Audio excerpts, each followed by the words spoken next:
Hello everyone, am I audible? It's nice. Welcome to the second class on design principles, LLD 2, solid design principles.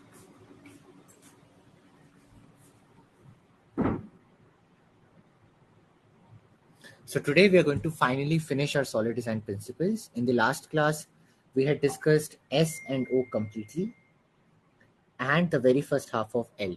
Today we are going to discuss the second half of L, I and T. So yes, that is the agenda for today. We will be starting at 9:10 p.m.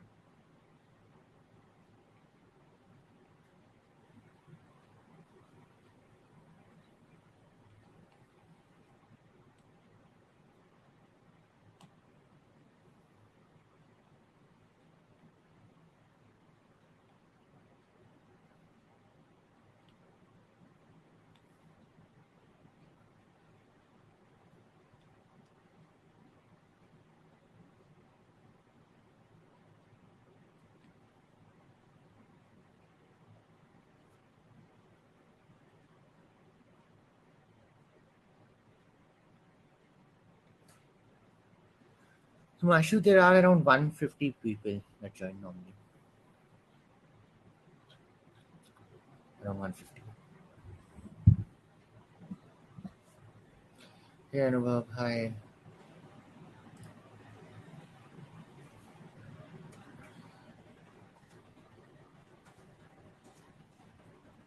Sometimes with the flow of notes, I skip writing to understand what teacher is saying, so I should complete after session closes. Kishan, I will ideally suggest in the session, focus on the session and don't worry about taking the notes during the duration of the session. After the session is over, you can create the notes yourself. In fact, that will also allow you to revise. So after the session is over, watch the lecture on 2x, 3x, and then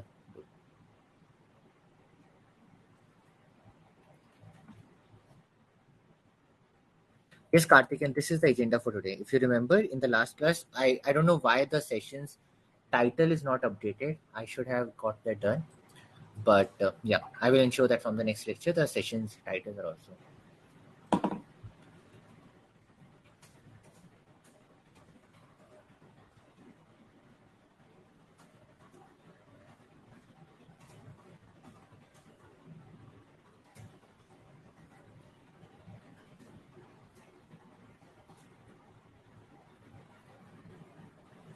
Oh, Love has graduated today. Nice.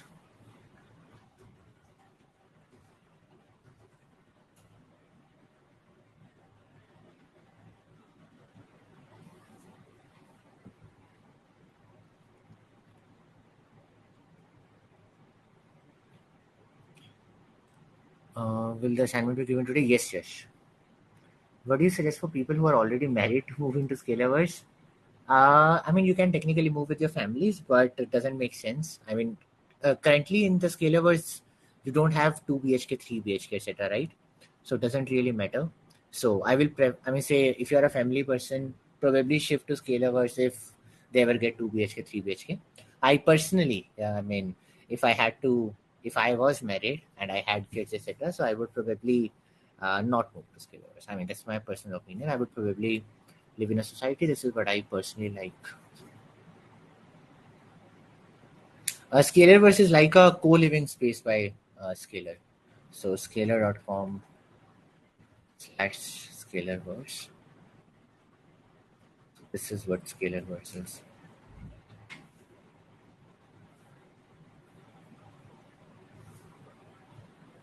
Yeah, I mean multiple reasons. I mean, see, Scalaverse has its benefits, especially in Bangalore, that you get a home and it's very difficult to find a flat. For example, I was recently trying to find a flat in Bangalore. Um, and if you are a bachelor, it is very difficult to find a flat. I'm not sure how many of you know about a tweet that I did recently about getting married. Does anyone here follow Twitter? Yeah, so you have you seen that tweet of me where I just somehow got viral because of some randomness that I did, right? Yeah. Food also provided? No, no, no. Karthikeyan food is not provided in Skiramush. Sure, Prakash.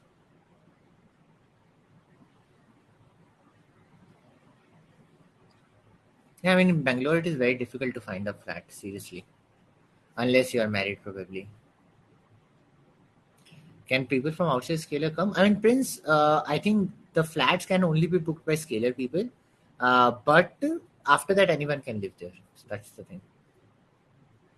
In revision mode, I had to revisit session to complete assignments, taking time though. Kishan, what do you mean by revision mode? Didn't get your doubt. Can you probably elaborate that? Yes, Karthikeyan, I know him. We used to talk a lot earlier. We are there in some common WhatsApp group, so that's how I know him.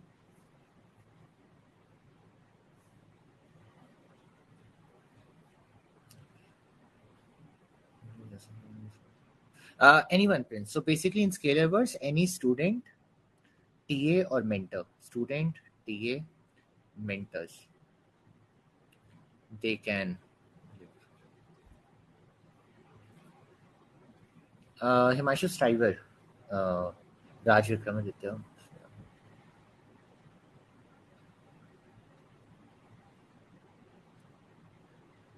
Yes, the screen is shared, right? You all can see my screen, right? Oh, interesting. According to this, my screen is shared. Then where is my screen? Interesting.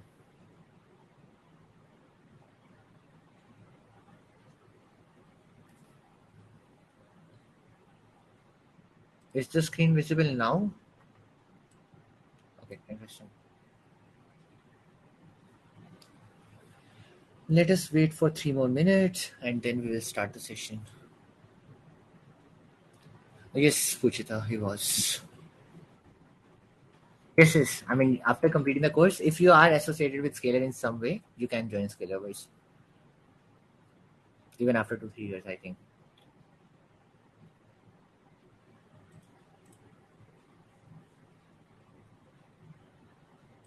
Samrat, don't worry. Today we are going to start with list course only, so you don't need to worry about that.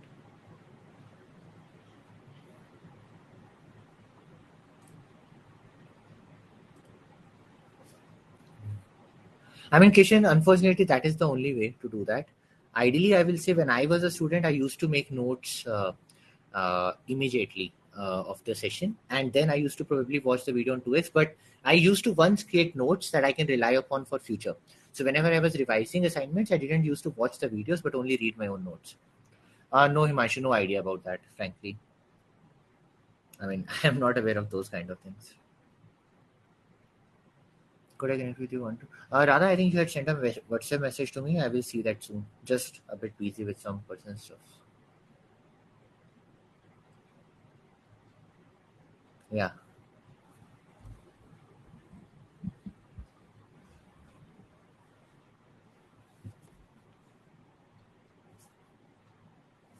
Not sure. I think they are planning a Mumbai meetup very soon, 25th June, as far as I know. Um, I probably will be there, but yes, I think Mumbai meetup after that, probably Delhi meetup might also happen. Uncle, I don't have my notes anymore. Sorry.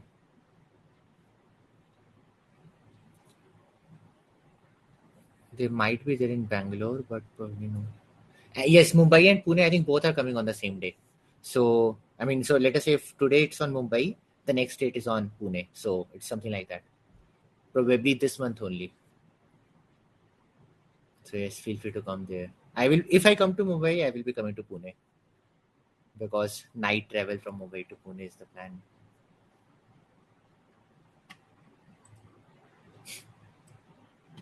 Okay. So we are at 9:10 p.m. We have very less attendance today, which is very interesting. That almost, I mean, we have 140-ish people only till now. Friday. I don't know what do people do on Friday these days.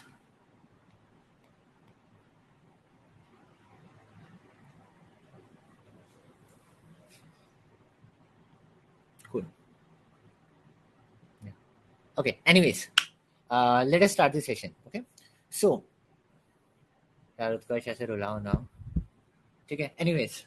Anyways, removing the off-topic talks, let us start the session finally. Okay.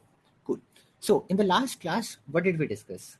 In the last class, we had discussed S and O completely. We had started with a case study, and the case study was to design a, what was the case study problem? To design a bird, right? The problem statement that we had taken was design a bird. So we started with a very simple design. The version 0 was just a bird class. Okay. And this bird class will be having everything. Okay. But what was the problem with that? What was the problem with the first design? It was violating single responsibility principle as well as, I mean, which principles were being violated? Open close principle. Both principles were being violated. So what was the version 1? Where did we go from this V0 to next V1? What was the version 1? Yes, we made an abstract class bird. We made an abstract class bird. And then what did we do after this? What did we do after this? Yes, every bird was a special child class. So for example, pigeon, you had penguin, you had parrot, you had peacock. Okay. Now, what was the problem with this design? Here the single responsibility principle was solved. Here the open close principle was also solved. But what was the next problem statement that we discussed? What was a new thing? Yes, we realized that some birds cannot fly. Some birds can't fly. So there were three solutions given to these, right? There were some birds that cannot fly. There were three solutions that people gave to solve this problem. What was that? What were those three solutions? I mean, the three wrong solutions. The three wrong solutions. There were empty, then log, and then exception. Okay. And what was the problem with each of these three solutions? What was the problem with each of these three solutions? They violated Liskov's substitution principle. Okay. What did Liskov's substitution principle do? In short, Liskov's substitution principle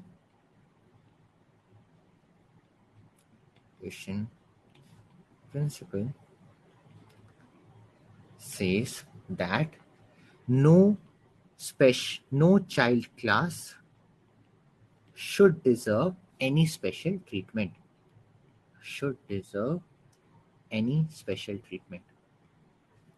Okay. And what was the more logical definition of the same?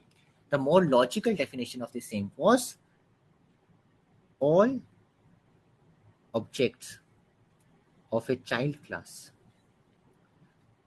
of any child class, should be as is able to be substituted in a variable of what class? In a variable of what type? Parent. In a variable of parent class type, without what? Without requiring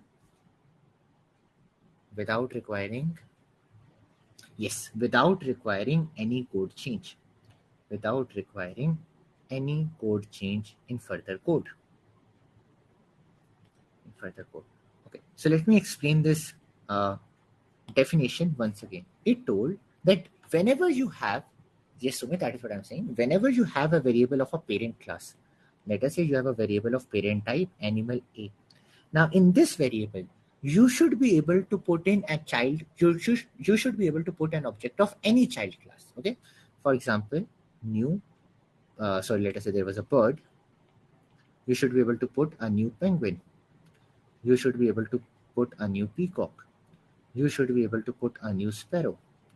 You should be able to put a new crow. Okay? And when you put an object of any of these types, there should not be any change required in the further code. For example, nothing like try catch, those kind of things should not be required. That is what it means by putting as is. As is means no other change required. Okay, Sumit? Okay, can we use sibling classes for holding objects? Ved, what do you think? Can we do that? No, right? Simply no. Whenever, see, we can put an object in A when that object is a bird, right? For example, let us say there is a class A and there are two classes B and C. I can put an object of C in B only if C is a B. Is C a B? No, C is not a B. C is not a B. So that is not allowed. C is a A. That's it. Okay. So wait, hope your question is answered, right? Okay. Naman, can you repeat why we cannot use an empty method in Penguin? Karthikeyan, if we use an empty method in Penguin, okay, then we will somehow need to check, right, that, oh, did the bird fly? If the bird didn't fly, probably then do something that, okay, this bird cannot fly through a notification. We will need to have some special kind of if-else checks, right? If the bird flied, then okay, else throw some exception. Is that making sense? Or throw some notification that this bird cannot fly. So that is why you need to have some special treatment, Karthikeyan. Is that okay? Okay, cool. There is a question. To follow LSP, then we will have to remove fly. Akash will get to the solution. This is always true for inheritance. Yes, Vasim. This is always true. Samrat question +1. I cannot see Samrat's question. Can you give an example where the substitution isn't possible? So Samrat, here only, right? Here, if you substitute a penguin in a bird, you will need to have some changes here because a penguin cannot fly. So in this particular case, substitution isn't possible as is. You will need to write some special code at the end to check that if the bird did really fly or not. Is that making sense, Samrat?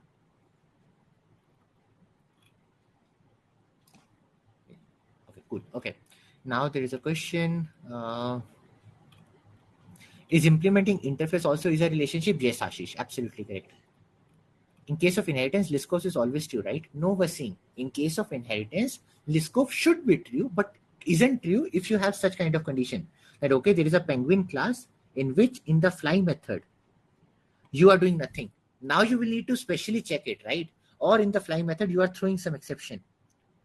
Now this is some special treatment being done for a child class, right?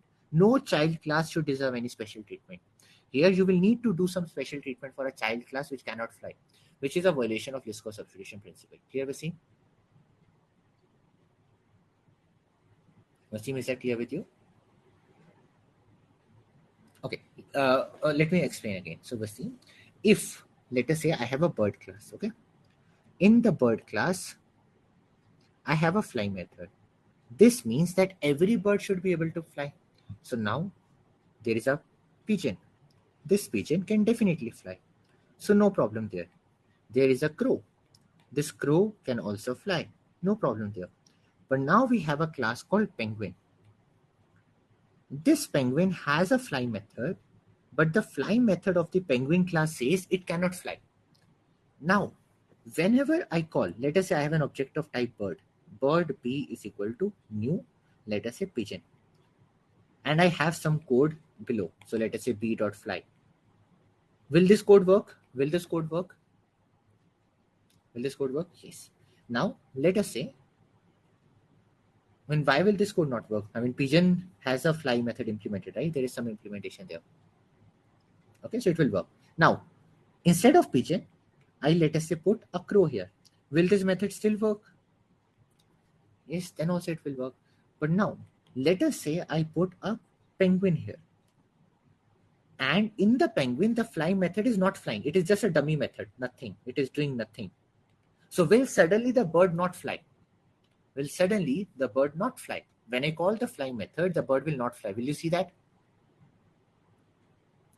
Yes. I mean, suddenly the bird will not fly. So we will need to have some special condition. Probably I will after this check if bird dot didn't fly, something like this, right? Etc. etc. So I have to do some special check only for one of the child classes. This is why it's not correct. Okay. Yes, Karthikeyan, we've already discussed that. Okay. Clear, Vasim, now?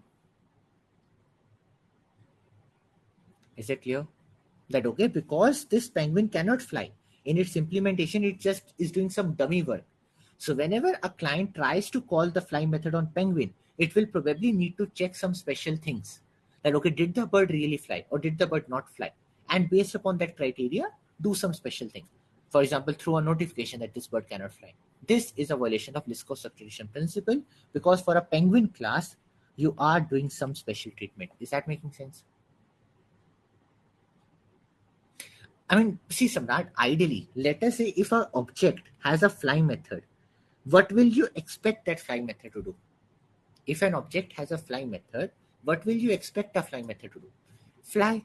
Let us say an object or an entity has a fly method, and this fly method says don't fly. Is that desired? Should an entity that cannot fly even have a fly method? Should an entity that doesn't support a fly behavior even have a fly method? Not really. That is why it's a violation of Liskov substitution principle. Here, there is a child class which needs a special treatment because it cannot fly. Liskov substitution principle says no child class should be given a special treatment. Is that making sense? As per Liskov substitution principle, behavior should be identical for all the subclasses. Correct, Utkarsh. The behavior should be identical.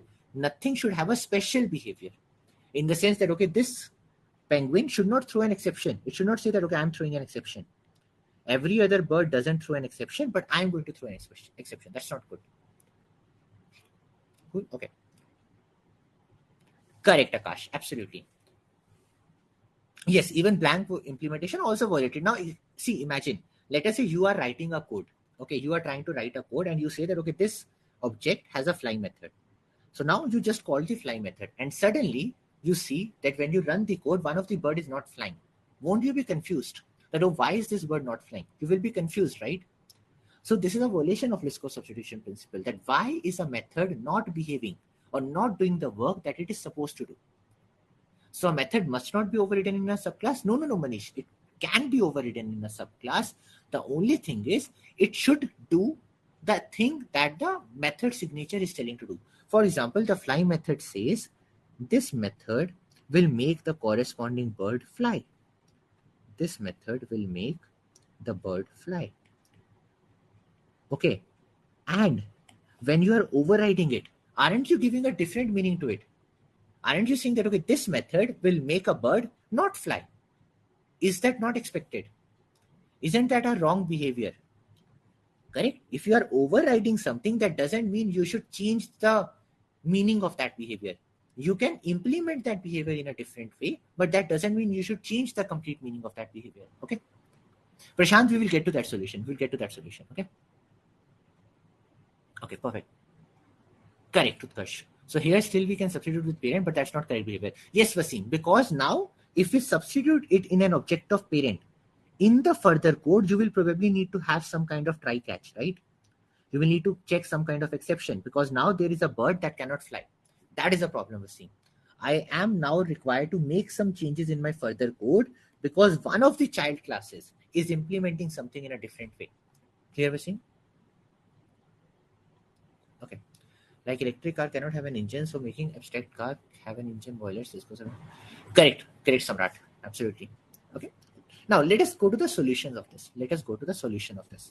Now, what are the other solutions that you have in your mind? The very first solution that I see, I think who was giving the solution, it was Prashant. So the very first solution is from Prashant. What is the solution? It says that, okay, let us remove fly method from abstract class, from bird class. Okay, and instead only have it in the child classes, only have it in child classes that can fly. Is that correct, Prashant?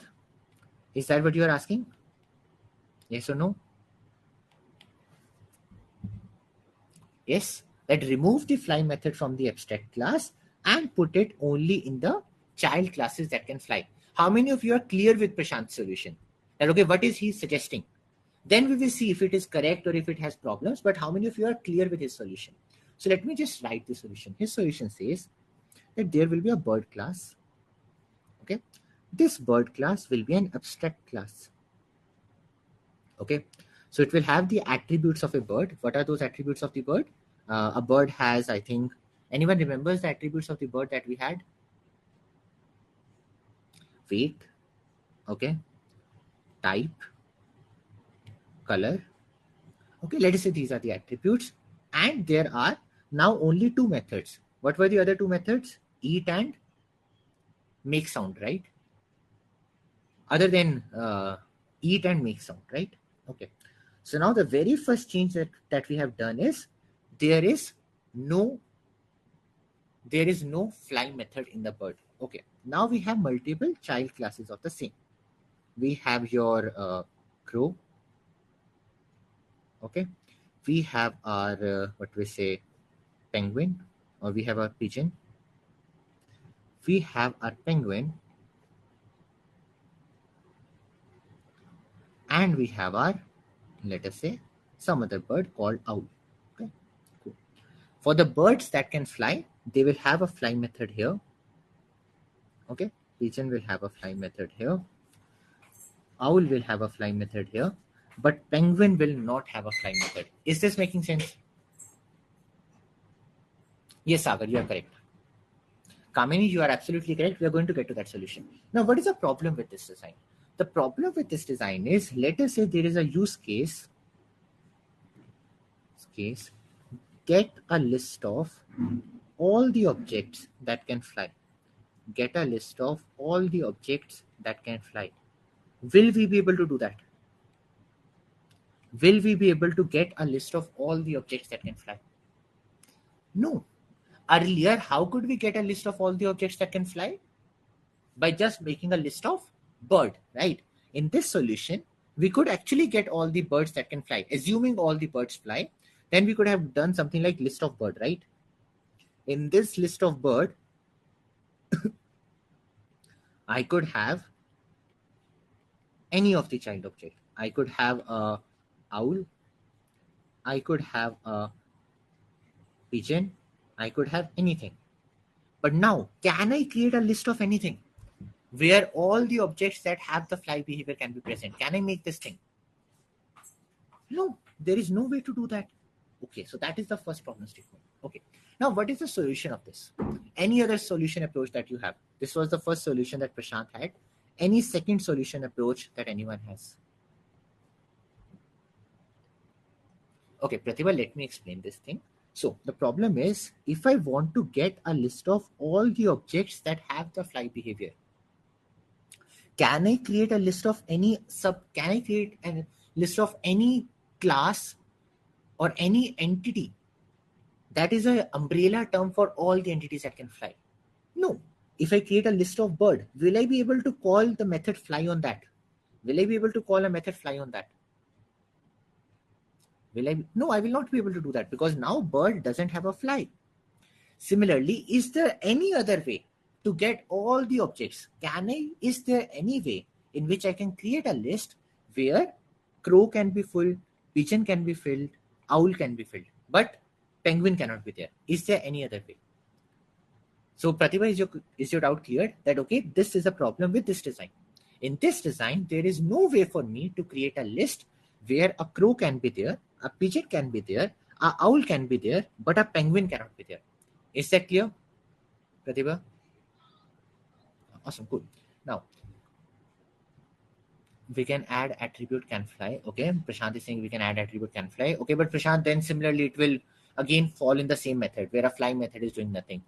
Ideally, we should reach at a place where an entity who cannot fly shouldn't even have a fly method. Yes, Sanjeev. If an entity cannot fly, shouldn't even have a fly method. Any other solution? Let us try to think of a solution via inheritance. Let us have a solution via inheritance. Can we have a bool variable in bird to check? Arnab, even if we have a bool variable in bird to check, if the bird has a fly method, you can still call that fly method, right? I am saying ideally, if an entity cannot fly, should not even have a fly method. Okay. Okay. Now Anant has given a very good solution. Anant's solution is that, okay, let us use inheritance for this. Okay. So we will create a bird class. Okay. Same as earlier, there will be a abstract class bird, and it will have all the entities, all the attributes, but only these two methods. The methods are eat and make sound. Are eat and make sound. Cool. Okay. Now, there will be two child classes of this. The one child class of this is flyable bird. Okay. Which is also an abstract class, and it has only one abstract method called fly. And there is a non-flyable bird. Flyable bird, which has no method at all. Okay. Now all the birds that can fly should inherit from this. So your pigeon is a flyable bird. Okay, so pigeon has this and implements the fly method. Similarly, your crow is also a flyable bird. So crow has this and implements the fly method. Okay, and penguin cannot fly, so penguin will implement a non-flyable bird. How many of you are clear with this solution? What does this solution say? This solution says that rather than directly extending the bird class, let us have two subclasses. What are the subclasses? One are flyable birds, other are non-flyable birds. Flyable, I mean, Manish, ideally it can be there as a stem, right? Because now if you want to get all the birds that cannot fly, then you will create a list of non-flyable birds. If you want to get a list of birds that cannot fly, then you will create a list of non-flyable birds. Is that making sense? Okay, cool. Okay. Okay, now it's not correct. It is not correct. Okay, again, if you substitute bird, this will also not work. Again, if you substitute bird, this no, Nikhil. Now the bird doesn't even have a fly method, right? Now a bird doesn't even have a fly method, so there will be no such thing. Okay, let me again explain the solution. The solution says that we have an abstract class bird, then we have two child abstract classes of this. One is a flyable bird, one is a non-flyable bird. Okay, flyable bird has one fly method fly, and non-flyable bird has no other method. Okay, so now pigeon and crow, the birds that can fly, will extend the flyable bird class, and the penguin, which cannot fly, will extend the non-flyable bird. So now, how will you create a bird? You can create a pigeon, for example, in the same way. Let us say pigeon p is equal to new pigeon. There is no problem creating a pigeon. Now, can you do something like this? Bird p is equal to new pigeon. Will this work? Bird p is equal to new pigeon. Yes, this will work. What's the problem? Isn't pigeon a bird?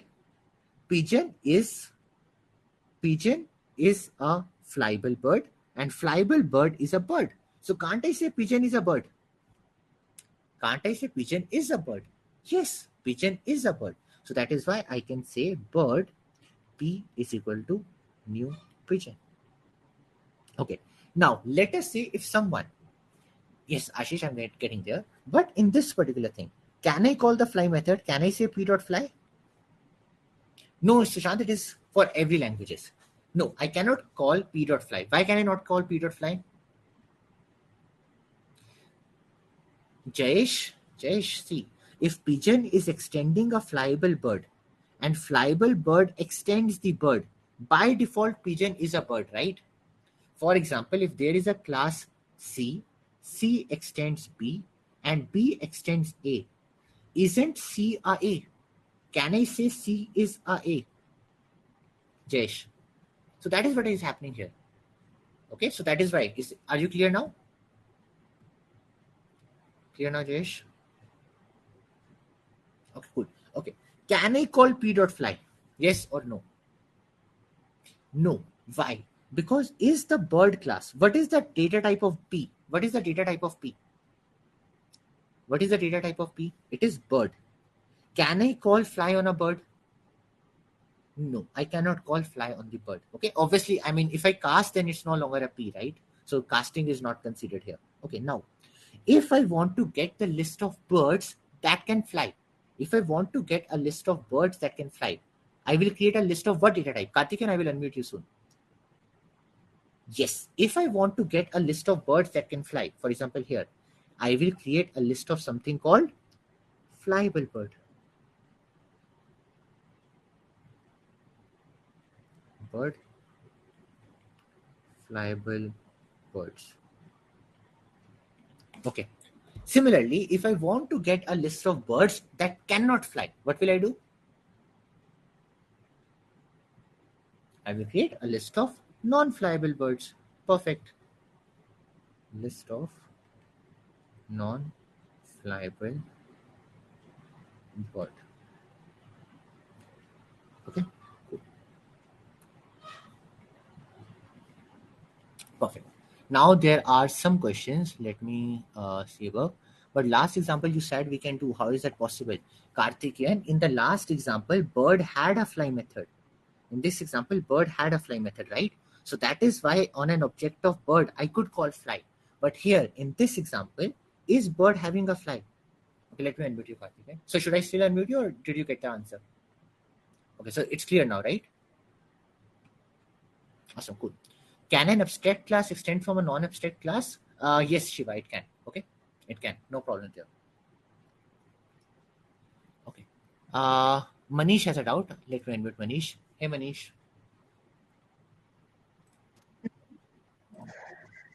Hello, can you hear me? Yeah, hi, Manish. Hi, can you hear me? Yes, I can. Alright. The fashion means bird P is equal to new pigeon. I understand what you explained, but I was just thinking in what situations this could be a good way. Means having bird P is equal to new pigeon. Means why would Can you please just repeat your doubt again? the way in which we wrote bird P is equal to new pigeon. Mm-hmm. Uh, this fashion means like pigeon is a subclass of bird. So using this way to instantiate an object, Mm-hmm. when would this be suitable? Under what When will circumstances? this be suitable? See, this will be normally suitable when in my further scenarios, I don't really care about the methods or attributes that are specific to pigeon. When I only care about the attributes or methods that are there in the common bird entity. Is that making sense? For Yes, example, but pigeon might have some other attributes as well as methods, right? yes. So in that case, wouldn't bird P is equal to new bird be more suitable? No, no, no. But I mean, pigeon might have a different implementation for a few birds methods, right? For Oh, example, oh, pigeon might fly in a different way. okay, I only care about the methods that are common to bird, but I do want the exact behavior as there in the child class. Got it? fine, fine. Thank you. Okay. Perfect. Awesome. Cool. Thank you. Okay. Now, what's the problem with this? When should we use abstract class? Wasim, I think I had discussed that already in the last class in abstract class versus interface. Abstract class should be used when you have attributes as well, whereas an interface should be used when only methods. Okay, so that's the first difference. Then the second thing is you can only extend one class where you can implement multiple interfaces. So the simplest solution is if the entity that you have is only representing behaviors, then use an interface. If it also has attributes, then use abstract classes. Is that okay, Vasim? Karthikeyan, we are getting there. We are getting there. Give some time, okay? Prashant is saying address my question. Prashant, I cannot see your solution. Okay, we can have an abstract class bird with all the methods will fly. Prashant, your solution is correct. We will go there. We will go there. Okay, we will go there. Okay, cool. Okay, now there is a problem with that. What's the problem with this? Now let us say till now we only had a fly behavior. Some birds can fly, some birds cannot fly. Let us say tomorrow you get another requirement. Now there are some birds that can fly, okay, but they cannot eat. Similarly, there are some birds that can fly as well as they can eat. There are some birds that cannot fly but they can eat. There are some birds that can neither fly nor eat. Now, how will we represent this scenario? So now there are two behaviors that are different. One, what is those behaviors? The very first behavior is fly. Some birds can fly, some birds cannot fly. The second behavior that is different is eat. Some birds can eat, some birds cannot eat. So how will we represent this scenario? Before going to interfaces, be smart, be smart, be smart. Yes, Sushant is smart. So what is the Sushant solution? Sushant solution is, let us say now I will have 4 child classes. Okay, so what will I say? There is a bird class. Okay, there is a abstract bird class. Okay, this has all the attributes of bird, but now there is only one method. What is that method? Make sound. Cool. Now there are, I mean, Samrat, let us assume there are some birds. Okay, so let us say now there are 4 child classes. What are those child classes? Flyable, eating birds. Okay, these have fly method as well as eat method. Now there is second bird, flyable, non-eating bird, which have only fly method.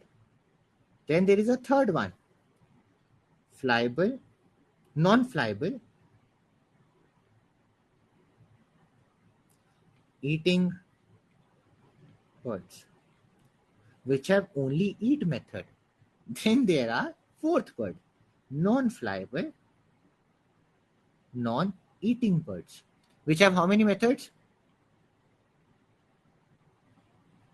No method. Okay, if bird can't eat, then they can't survive. It's valid. Gajra, see, it's just an example.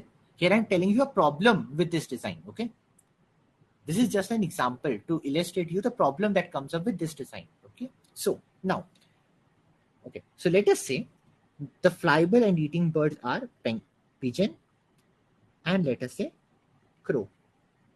Okay, now flyable but non-eating bird. Let us say there is some bird called sparrow, which can fly but cannot eat. Okay, non-flying eating bird. These are, let us say, penguin. And non-flying, non-eating bird, let us say there is a toy bird. So is this making sense?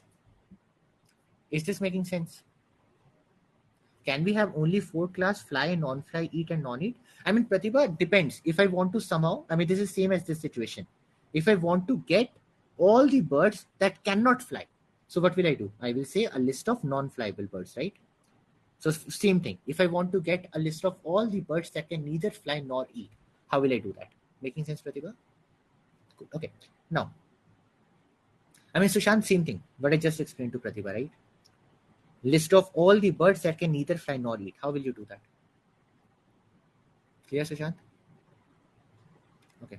Okay. Now, the question is, do you see a problem happening here? Do you see a problem happening here? Let us say if there were 4 such attributes. If there were 4 such attributes that are different in different birds. For example, till now we have only 2, eat and fly. Let us say there were 4. Then how will it work? Then how many subclasses will be there? 2 to the power 4, which is 16. Now imagine there were 10 such attributes that some birds have, some birds not have. How many child classes will we have to make? 2 to the power 10. 1024. Is this practical? No, this is not at all practical. So this has a problem of class explosion. What are the problems? The very first problem is class explosion. The number of classes that we end up happening is huge. Now, the second problem is, now let us say if I want to get a list of all the birds that can fly, will I be able to get that? Is there any way for me to get a list of all the birds that can fly? No. Now, because some birds that can fly are here, some birds that can fly are here. Again, not possible. Not possible to get a list of all the birds that can fly. Perfect. Everyone clear with me till here? Everyone clear with me till here? Perfect. Okay. Now, the next thing is, what are fly and, I mean, let us now get to the correct solution. What are fly and eat? Are flying and eating entities? I mean, are they really entities? Do they have attributes? No. They are behaviors. Is there a particular thing? Is there a particular concept that languages provide to represent a behavior? Interfaces. What are interfaces? Interfaces are nothing but blueprint of behaviors. We remember that what are interfaces? Interfaces are nothing but blueprint of behaviors. So see, what did we see here? Here we had two types of behaviors. One was a fly, right? There was a behavior called flyable. Can you fly or not? And there was a behavior called eating. You can fly if you implement fly method. Similarly, oh, you cannot see my, okay, just a moment.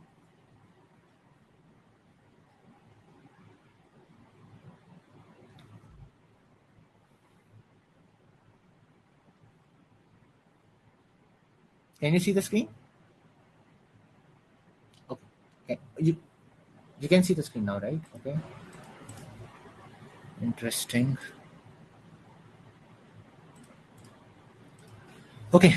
Can you see the screen now? Okay, perfect. Okay, good.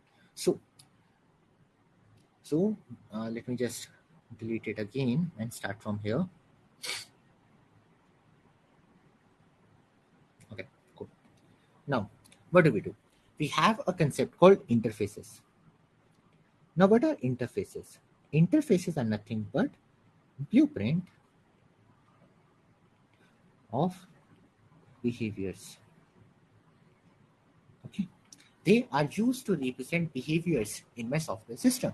Here we are talking about two types of behaviors. What is the very first behavior? The very first behavior that I have is a flyable behavior. Can someone fly? Okay, so how can you say someone can fly? They can fly if they have a method called fly. Now, there is a second behavior that I'm talking about here, which is eating. And how can I know if someone has an eating behavior? If they implement a eat method. So what will I do? I will create two interfaces. There will be a flyable interface with only one method called fly. And there will be a eating interface with only one method called eating. Is that making sense till now? Okay. Again stuck. Okay.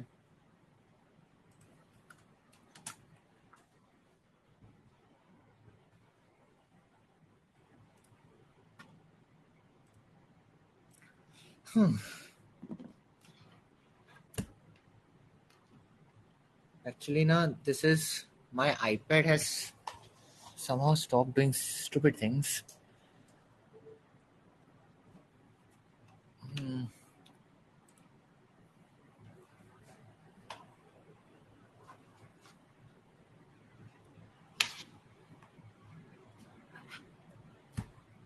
Hmm.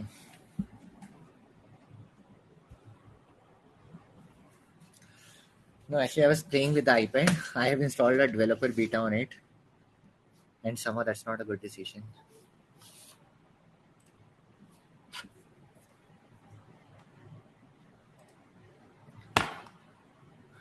Okay.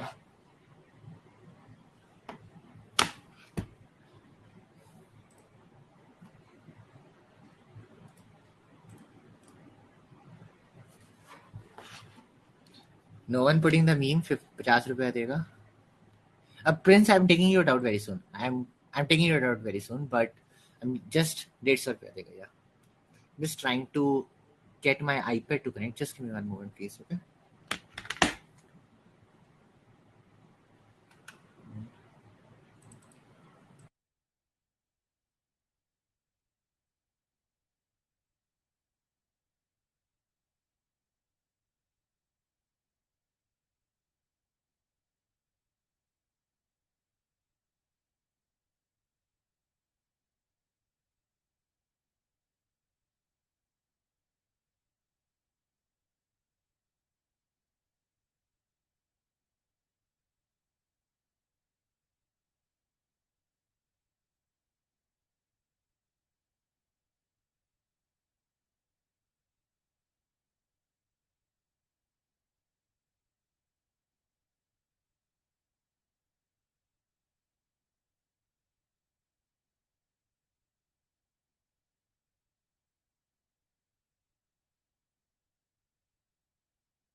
Okay. Can you see my screen? Okay. There was a doubt by someone. Can you send it out?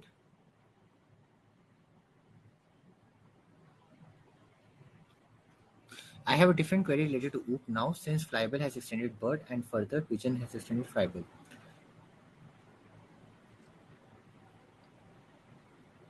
Bird class method. See, okay, Prince, you can create an object in any way. You can create it like this: bird b is equal to new penguin. That will also work. Similarly, flyable bird uh, b is equal to new, or let us say pigeon. Okay, pigeon is equal to new pigeon. This will also work. Pigeon b is equal to new pigeon. All of these three will work. Yes, but depending upon what is the data type of the variable, you will be only able to access the attributes or methods that are available there. Okay. So, for example, if you are a bird, you will not be able to call fly. But if you are in Flybell, you will be able to call fly. Clear? Correct. Absolutely correct. Anonymous me. And why do you have such a random name? You can put your real name here. I mean, this is called nothing but inheritance chain. This is an inheritance chain, right? Chain of inheritance. A extends B, B extends C. Okay. Okay. Anyways, is it out here? Ability to restrict. I mean, there is no ability to restrict the behavior, Akash. I mean, obviously, if you have a data type of bird, how can you even call non-bird attributes and methods, right? So, Sanjeev, there was a doubt by Prince. He told that, okay, if I create an object of pigeon, can I put it in a bird? Yes, you can put it in a bird because pigeon is a bird. See, pigeon is a flyable bird and flyable bird is a bird. So you can definitely do that. You can definitely say bird B is equal to new pigeon. But if you have the data type of bird, then you can only call the methods that are only there in the bird. That means you cannot call fly method. Okay? Yes, Sanjeev? So that's it, basically, nothing new. Okay, now let us go back to this discussion. I hope the iPad doesn't get bad now. Okay, now we had two interfaces, we had two behaviors that we are talking about, a behavior to be able to fly and a behavior to be able to eat. So, flyable and eating. Yes, Priyanshu. Now, what will we do is, now we will create same. The remaining things remain the same. What is the physical entity that we are representing? What is the physical entity that we are representing in our system? I mean, Akash, now we have taken that, so let us take that. Bird. So we will still have a bird abstract class. We will still have a bird abstract class. And this class will only have attributes that are there in the bird, same, and only have methods that are there in all the birds. What is that method still? What is that method still? Make sound. Make sound. Okay. Now we will have multiple child classes of the bird. 1, 2, 3, 4. The very first one is pigeon. The second one is penguin. Okay. The third one is sparrow. The fourth one is, let us say, owl. And the fifth one is toy. Okay. Now, what will we do? Now, the birds that can fly. Now, the birds that can fly will implement the fly interface. So, let us say your pigeon can fly. Okay. Your pigeon can fly. Your your penguin cannot fly. Your sparrow can fly. So, let me just put it in this way. So, we have this interface, and this interface will be implemented by pigeon, it will be implemented by sparrow, it will be implemented by owl, and it will be implemented by note toy. So is that making sense? Because owl, pigeon, sparrow, and owl, they can fly. They are implementing the flyable interface. Is that making sense?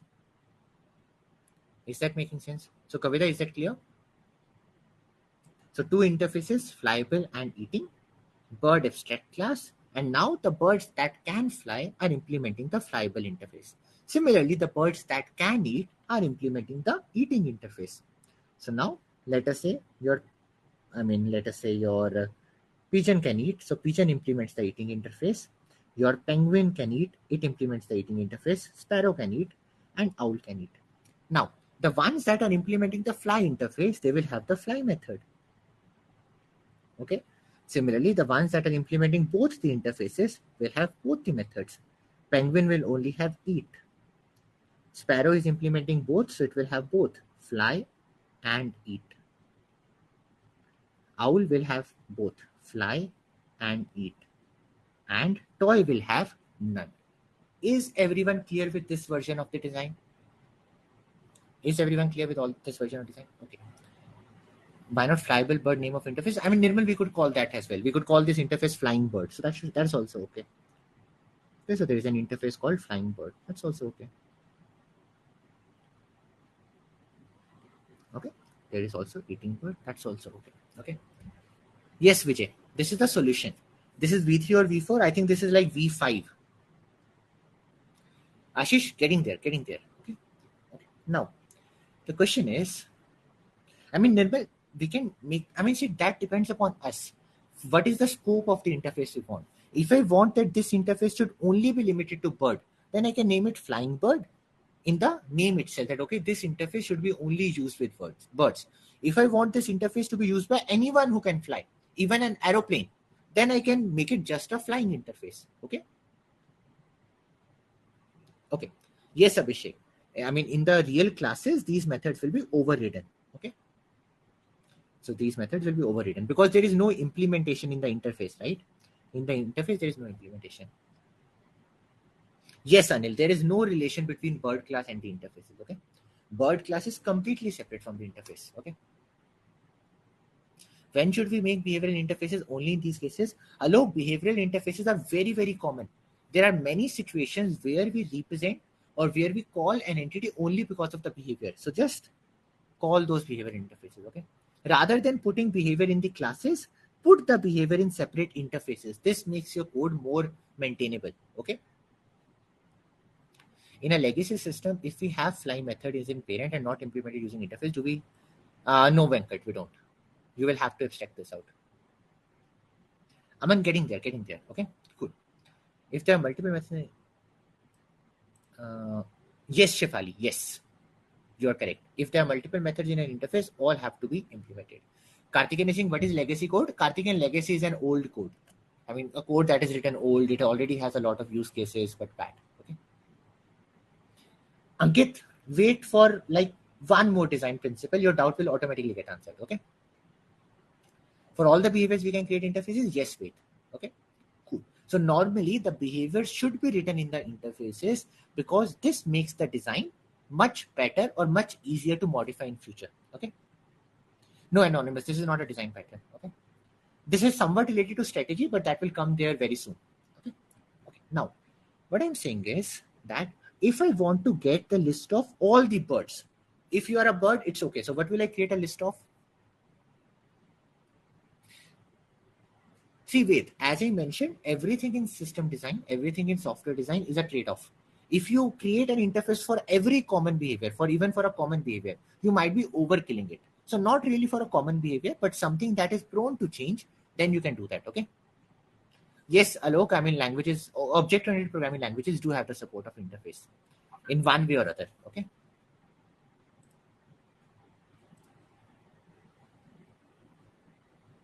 Okay. Yes, Sanjeev, correct. Okay. Now, what I'm saying is, if I want to get the list of all the birds, that's it. I mean, I don't care if they can fly. I don't care if they can eat. What will I create a list of? Yes, I will create a list of bird. Okay. If I want to get the list of birds that can fly, I will create a list of what? I will create a list of flying bird. I can create a list of flying bird. Do you all remember from the interface classes that I can also create a list of an interface? Do you all remember that? I can create a list of an interface. Here I can put all the objects of classes that implement that interface. So let us say new, what is a flying bird? Pigeon. Owl. New sparrow. Okay, cool. Now, okay, now if I want to get the list of all the birds that can eat, I mean, Priyanshu, here I have named it flying bird, right? So that's why calling it flying bird. Both are okay. I mean, whatever the name that you decide to go with. Okay. Okay. If I want to get the list of all the birds that can eat, how can I create that? List of eating bird. Okay. Eating bird. Okay. Then I can do that as well. Okay. Now, there is a problem though. If I want to get the list of all the birds that can fly as well as eat, can I do that? Yes, Kavita, we can do that. Okay. No, I cannot do that. I cannot create a list of all the birds that can fly and that can eat. And this is not a problem. When we will go to the next design principle, this will tell that, okay, why it is okay to not have that support. So I will get to the next design principle very soon. But let me again explain Kavita's doubt. So Kavita had a doubt that, let us say there is a subclass of penguin called baby penguin. Now, should baby penguin also implement this interface again, or is it going to be extended? Should this baby penguin also implement the interface, or will it automatically come? It will automatically come. Okay, so I can even put an object of baby penguin here, so that's okay. Clear? Awesome. Now okay, Karthikeyan Singh, can you come again? So Karthikeyan, I will come to that very soon in the next one. Okay, in the next design principle, don't worry. Yes, Sachin. In other words, interfaces are nothing but like data types. Okay, data types that can just say that this method is there in that. Okay. What is the problem when flyable bird interface extends bird class? Ashish, why should an interface extend a class? What does that even mean? I mean, why should an interface? I mean, what is an interface? What is an interface? An interface is a stamp that, okay, if you are implementing this interface, they have these types. That's it. They have these methods, right? So, what does it even mean for a particular interface to extend a class? Can we create an object of interface? Rupesh, is an interface representing an entity? Is an interface representing an entity? No. So we can definitely not create an object of interface. Okay. Yes, interfaces cannot even extend a class. Interfaces are just a stem. Okay. Yes. There is a question again. Yes, Sumit, we can do that. Okay. So if we have a list of eating bird, now we can say for all eating bird, E out of birds, E dot eat. I can do that. Okay. Okay. One out abstract class implements flyable eating and just implements inside a class. Yes, that's okay. That's okay, Jayesh. That's okay. An abstract class can implement an interface and not implement those methods. Yes, Jayesh, that's perfectly okay. The only constraint is it should be called abstract then. That's the only thing. Okay, cool. Uh, Interface can also be abstract. Abhishek, no. Interfaces can, I mean, interfaces don't even have an implementation, right? Interfaces are just a stamp that, okay, if you are a flying bird, you must have a flying method. That's it. That's what the interface is saying. Okay. What if flyable abstract class extends bird class? Then what will be the problem? What if flyable abstract class extends bird class? Ashish, can I unmute you? Ashish, can I unmute you? Okay, sure. Hello.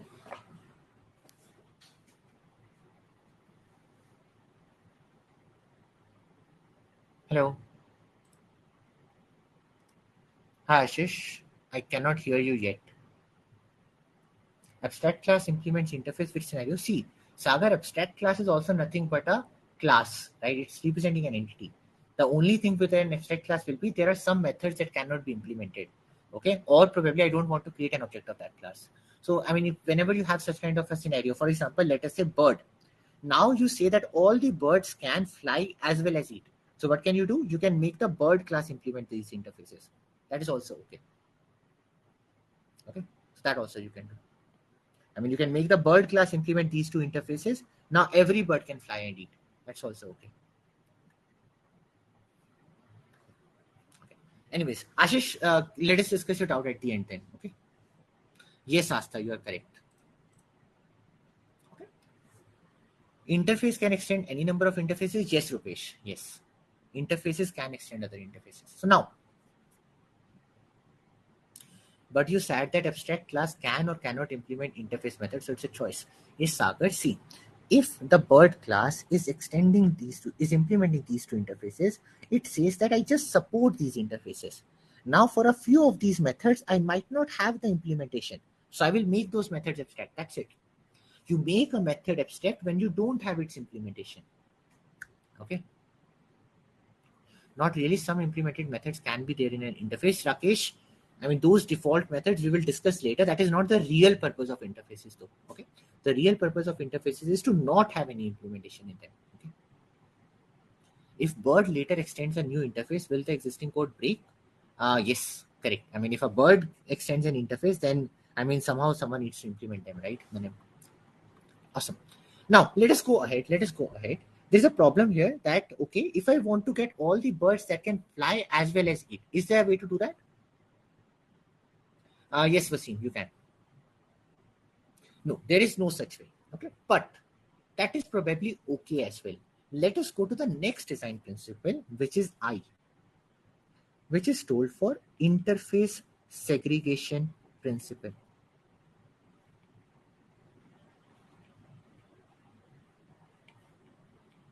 Okay, what does interface segregation principle say? Interface segregation principle says that interfaces should be as light as possible. Okay, or don't have thick or general interfaces. Don't have thick or generalized interfaces. Okay, what does this mean? It means make interfaces as specific as possible. Make interfaces as specific as possible. Okay, that means have very less methods, have very less number of methods in interfaces. And ideally how many methods? Ideally one method. Ideally one method per interface. In fact, there is a very common term for interfaces that have only one method. Any guesses what that term is? An interface that has only one method. That is known as functional interface. Okay, you don't need to know about this, but it's such a popular concept that many languages these days support for functional interface. In fact, I'm not sure how many of you have heard about something called lambda functions, but lambda functions internally are nothing but interfaces with one function. Okay, lambda functions internally are nothing but interfaces with a single function. Yes. Till now, do you remember in our concurrency classes we had created an interface called runnable? Do you remember that? We had implemented an interface called runnable.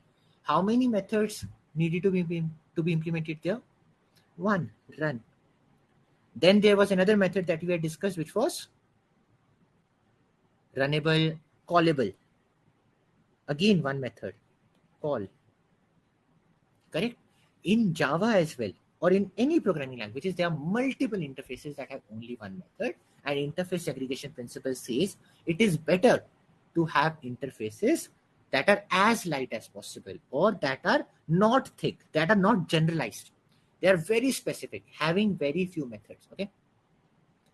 Yes, that is why, Samrat, you should not club interfaces. Okay. Ideally, you should not club interfaces. That is what this design principle is saying. Be very generic. This makes your code more easy to maintain.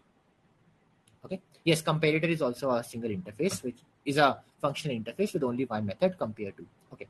Now, what does this mean? Let us say we realize that, okay, every bird who can fly, every bird who can fly can make sound as well. So should I say that, okay, let me remove the flying bird interface, but call another interface? So this use case is every bird who can fly can also make sound. Okay. So now, should I say that, okay, I will create one interface called flying making sound interface. Okay. And this has two methods, fly as well as make sound. Should I do this? No. Why? Because what if in future it is this constraint gets removed? Now there are some birds that can fly but not make sound. So what will happen? This code is not extensible. Is that making sense with everyone? This code is not extensible. What if in future fly and make sound don't go together? That is bad. Okay, because it can lead to problems in the future. Is that making sense? Okay. This is same as that. I mean, never have a shared bank account for every person in your family. Okay, I mean, never have a same shared account for with your partner, because you might break up in future. Is that making sense? And it will lead to multiple issues down the line. Don't do that. It's not an extensible code. Okay. Yeah. So one person, one account. Okay.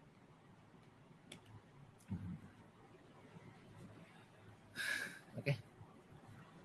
Should interfaces follow SRP, or just one method it should prefer? I mean, see, okay, Anonymous has a very good question that, okay, can I say that interface segregation principle is nothing but SRP for interfaces? Isn't it saying that every interface should have ideally a single responsibility, only one responsibility? Yes, this can also be considered as single responsibility principle for interfaces, but it goes even a bit more in depth. It says that single responsibility should ideally be limited to just a single method. Okay, Anonymous, is that making sense? So ideally it says it should be limited to a single method, but it doesn't say that, okay, all the interfaces that have more than one method are bad. Sometimes there is a valid case where an interface can have two methods, but it should happen, an interface should have more than one method. An interface should have more than one method only and only if both the methods are guaranteed to be present together, are similar and guaranteed to be present together.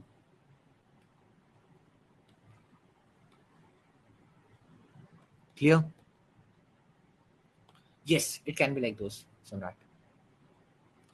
If there are n behaviors possessed by entities, then there could be n interfaces. Won't that be cumbersome? Utkarsh, not really. For example, if there are 10, if there are 10 behaviors, then there will be only 10 interfaces. It's not really that much. Okay, it's not really that much.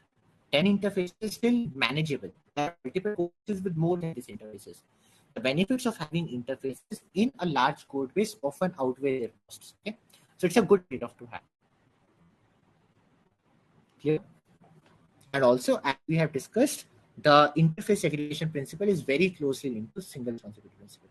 What are the costs? We actually implementation costs, right? You will have to maintain a lot of interfaces. You will need to probably do testing for them. You will need to ensure they're at the correct place. So implementation costs. Yes. For example, Punch has mentioned a very good thing, that in an iterator interface, if I have to create an iterator, it always has two methods definitely. One is has next, and second is next. Do you remember this? I think there will be one DSA problem on this as well, right? That when you implement your own iterator, in an iterator, you often check, is there any other element remaining? And if there is any other element remaining, get the next method as well. Okay. So those are the two methods. Okay. So this is a valid use case. Okay. I have seen a few code at IBM where they just created the interfaces for almost every class as a wrapper thing. And Utkarsh, that's okay. I mean, that's probably okay. Just creating. Okay, so basically, you are meaning where they just create an interface for almost every class as a wrapper thing. So basically, for every class, they took all the methods in an interface. Is that correct? I mean, that doesn't. To be very honest, that doesn't make sense.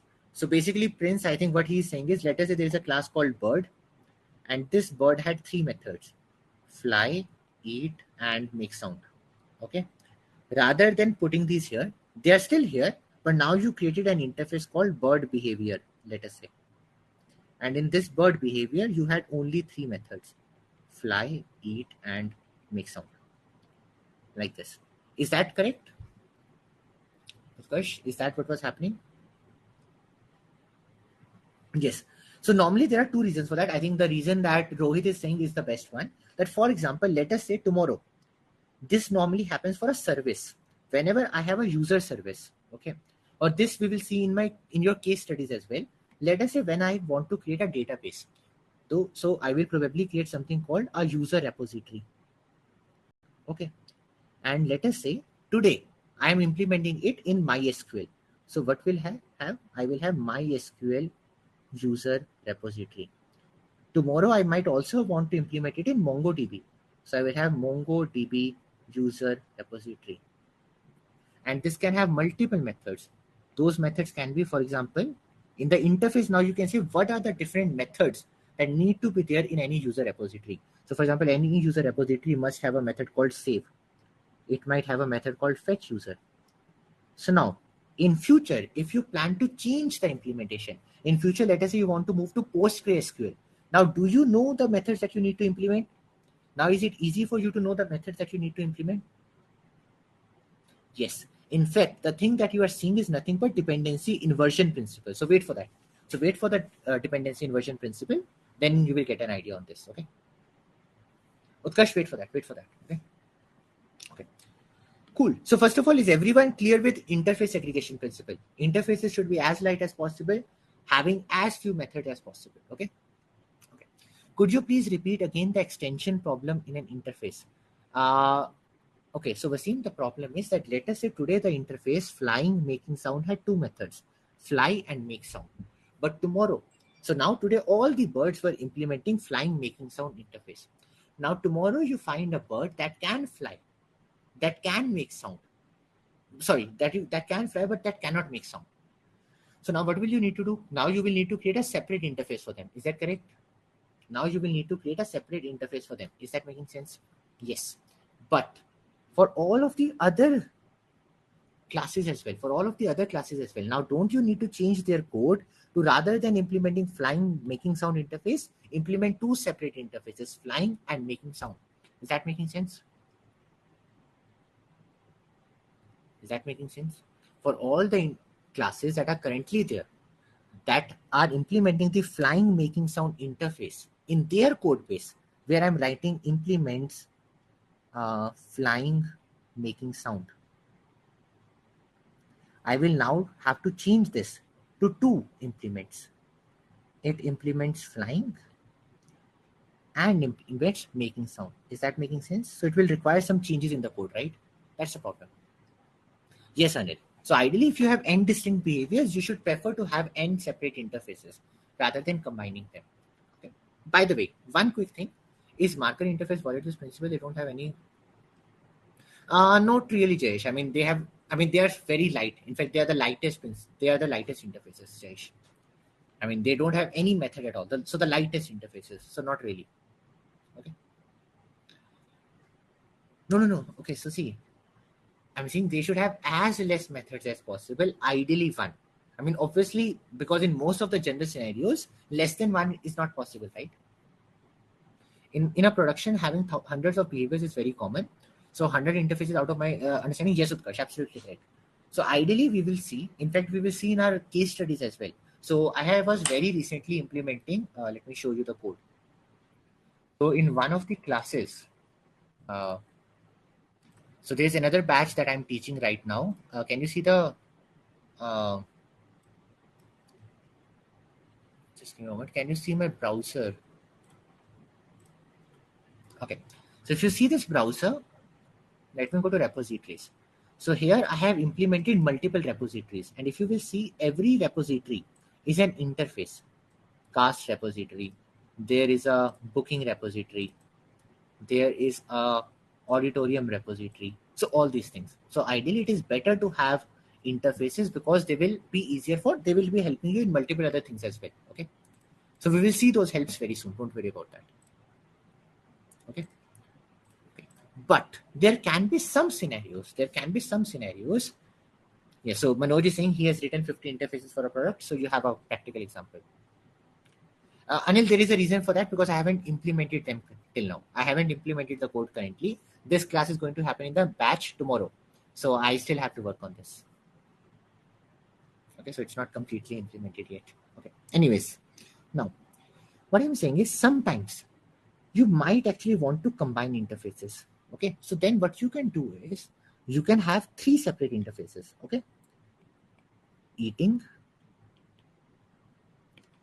then let us say flying, and then let us say making sound. Each of them are separate.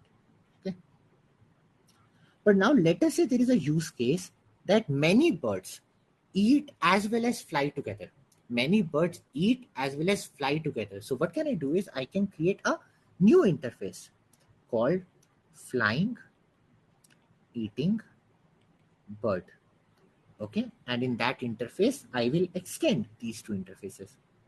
Okay, so if it has a fly method, if it has a eat method, I don't even need to write anything here. By default, how many methods will be there in the flying eating bird? By default, it will have both. By default, it will have fly as well as eat. Now, quick question. Let us say I say there is a flying eating bird,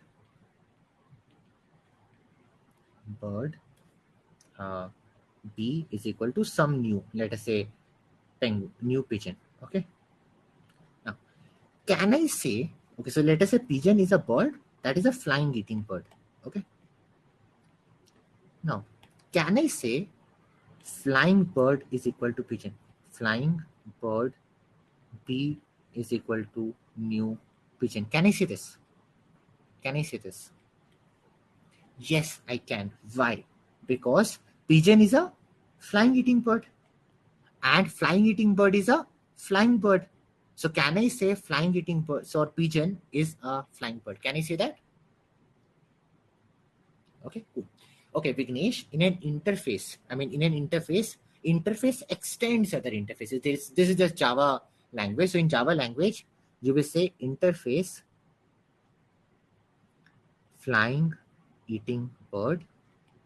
I think I had shown this example. I'm not sure, but I think I did show this example in your class. It extends, let us say, flying interface and your eating interface. So I can just create this interface like this. Clear? Whereas if you had a class, let us say class pigeon, in this pigeon you will use implements. Okay, so in a class you use implements, whereas in an interface you use extends. Okay, so this is the small difference. Yes, Vignesh, that is possible. I will show this example. Okay, I will show this in code. Don't worry. But this goes against I in solid. So Samrat, I am saying if there is a scenario where you do need to create a coupled interface because two behaviors often go together, this is the best way to do that. Rather than having another interface flying eating bird with two methods, create this as a marker interface and extend the two separate interfaces because that will be better for you. Clear? We can extend only one interface. No, Ramesh, one interface can extend any number of interfaces because both of these are interfaces. Both of these are interfaces. Okay. So what is a marker interface? A marker interface is an interface that has no method internally. Internally, is this having any method? No, right? It is just marking. It is just there as a stamp. It is just there as a stamp. It is just copying the methods from eating and flying. Is it clear? Yes, Manish, you can say that. If an interface has less than one method, basically it is just like a stamp. Okay. Relevance of having the marking interfaces. See, Utkarsh, in this particular case, it is just to say that okay, you have a eat and a fly method, that's it. Okay, what can be other scenarios? Other scenarios can be, for example, what can be other scenarios? Other scenarios can be probably if I want to get a group of classes together. For example, for example,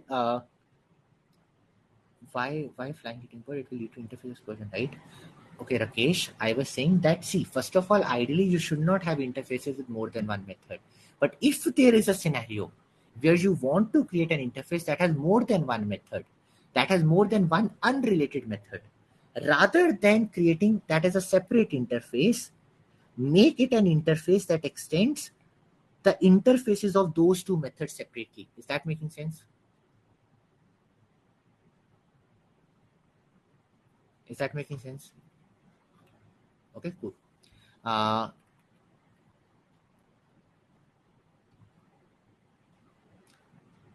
Okay, yes. So Sagar has given a very good suggestion that okay, let us say I want to somehow mark a few animals or a few birds that act as humans, that act as humans.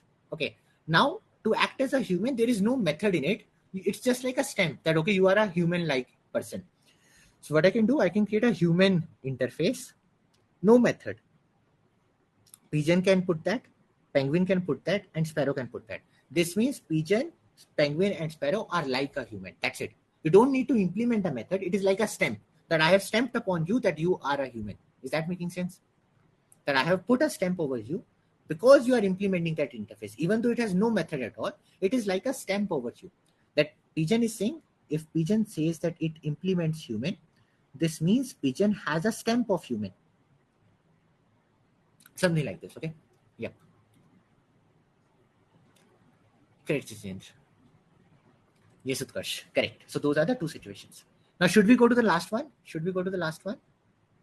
SOLI is done. Should we go to D? Okay, let us have a break. So let us have a break for 5 minutes. We have a break till 10:35. Yes. Okay. Saurabh, is that okay?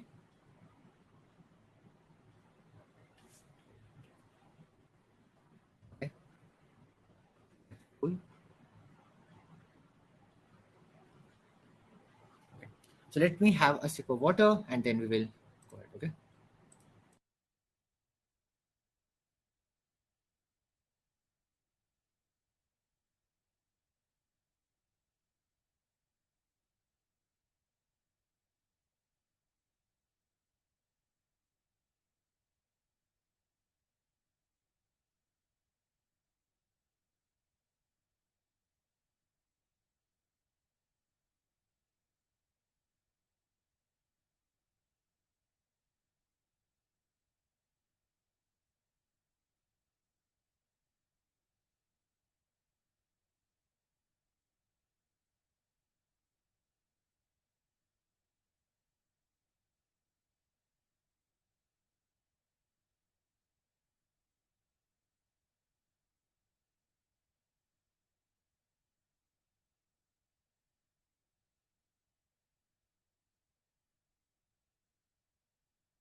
Okay, Sanjeev, congrats about that. Yeah, I think I put a hash. I mean, I kept the shift key pressing, so 10:35.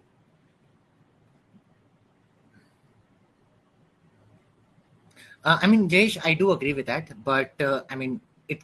I mean, it's not really technically a marker interface. A marker interface is technically an interface with no method at all, just there to put a stamp. So you are correct there, Jayesh.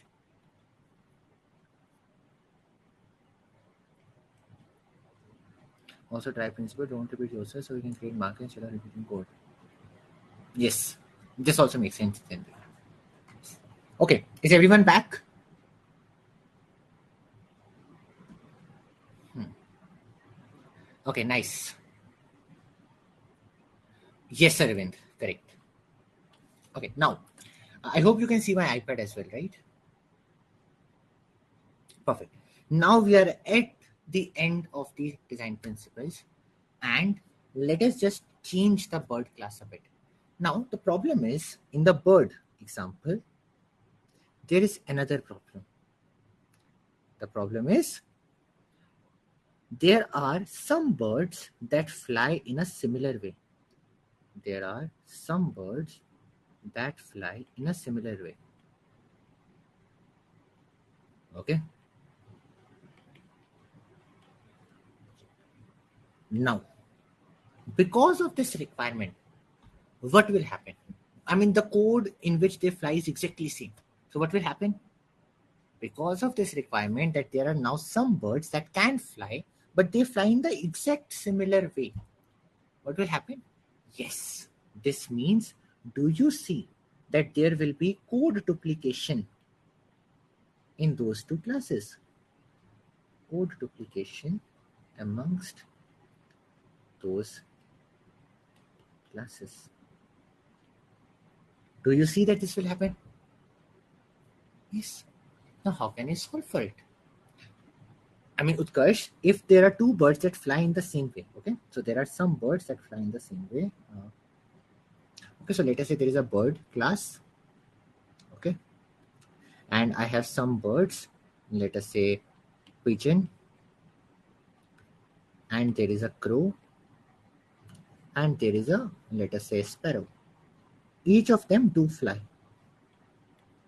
Each of them do fly. So they are flying birds. Are flying bird. That means they implement the flying bird behavior. Okay, so this can fly, this can fly, this can fly. Okay, that means inside them, will they have to write the code of fly? Inside that, will they have to write the code of how they fly? Yes. So they will write the code of fly. They will write the code of fly. They will also write the code of fly. Okay. Now, let us say pigeon and sparrow fly in the exact same way. The code using which that they fly is exactly same. So can I say here and here there will be code duplication? Can I say that? Because both of these birds fly in the same way. Both fly in exact same way. This means there is code duplication. Is that correct? Is that correct? Yes. So how can we solve for this?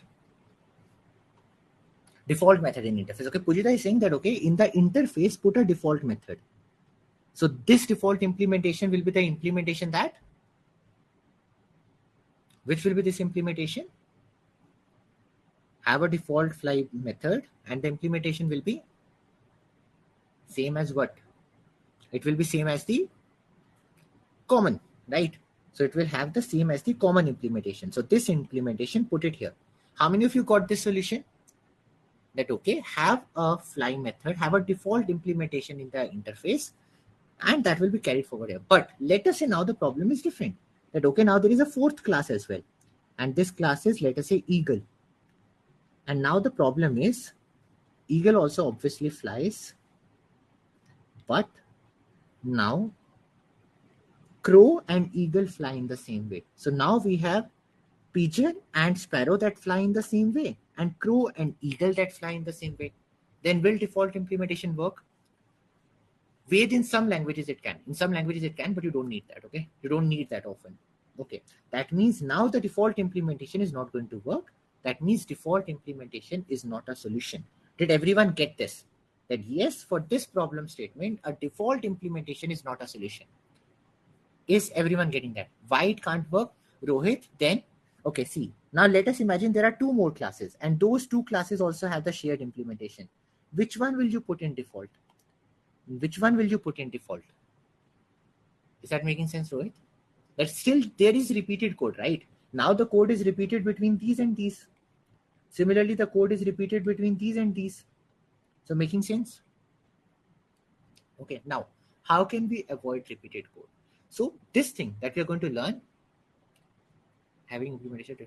Yes, so this thing that we are going to learn, we are going to again come back to it in design patterns. So don't worry if you're not able to learn this thing completely today. We're going to again come back to this in design patterns in strategy design pattern. Okay, but what does this strategy design pattern basically say? This strategy design pattern says that, see, what are these two things? What is this thing? I mean, what is this thing that I'm marking? It is, this code is telling what? This code is telling what? This code is telling how a pigeon will fly, right? Or how a sparrow will fly. Do you all agree with this? How a pigeon will fly or how a sparrow will fly. Can I say this? It is representing the flying behavior of pigeon and sparrow. Can I say that? It is representing the flying behavior of pigeon and sparrow. So what do I do is I create another class. Now I create another class which is known as sparrow, pigeon, sparrow, flying behavior. Flying behavior. Okay. And what do I do? Samrat, you don't need to worry about that. You don't need to worry about strategy. We will come to D. Okay. I will come to D. So for now, just understand the solution. Everything will make sense. Okay. Now, in this pigeon sparrow flying behavior, there is a method called make fly. Okay. And what does this make fly method do? It basically has this shared common code on how both of these birds fly. Is it making sense till now? Is it making sense till now? Pigeon sparrow flying behavior has a method called makefly, which has the code on how these birds fly. Now, inside of these two, now here in the fly method, can I say in the pigeon class, so let us say there is still bird. Okay. Okay. Bird has multiple attributes, everything. Okay. And then we'll come to that. We'll come to that. Okay. And there is a flying interface, which has a fly method. Now, what do I do is, let us say for pigeon,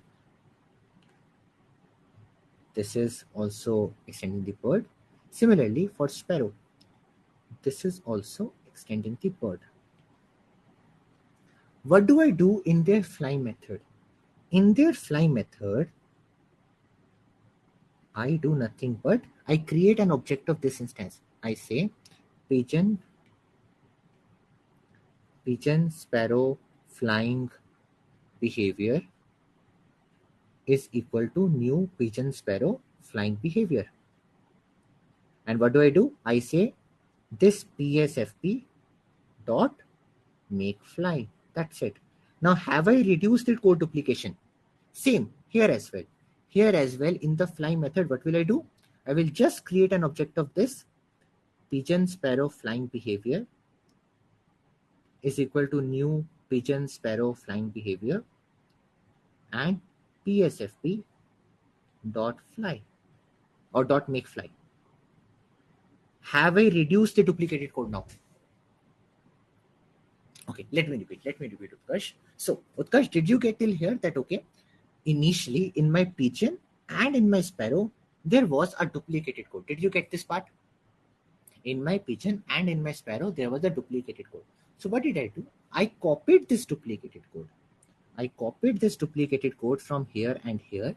And what did I do? I created a new class called pigeon sparrow flying behavior. In that class, I created a method called make fly and I pasted this code here. So I put this code at a single place in a common class. I mean, For now, you can consider it like a util class, Shiva, okay? But not really a util class. I have just copied that shared code from here to here. Utkarsh, is that clear till now? No, Kavita, you don't need to do that. You don't need to do that. Okay, cool. Now, what did I do? Now, in my pigeon class and in my sparrow class, in the fly method, instead of writing the code, what did I do? I just delegated to this shared code, right? So now, instead of writing the whole code, I created an object of pigeon, sparrow, flying behavior and called the make fly there. Is that making sense? Now, is the code duplication removed? Now, is there any code duplication? No. Now, where is the duplicated code present now? Where is the duplicated code present now? Where is the duplicated code present now? It is present in this common class, pigeon, sparrow, flying behavior.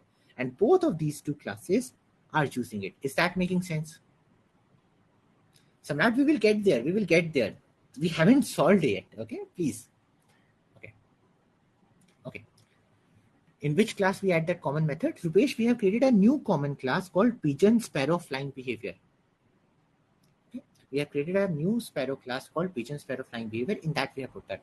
Utkarsh, we will get there. Give some time. Give some time. Give some time. Okay. Okay. Now, similarly, for crow and eagle, they also had a similar behavior, right?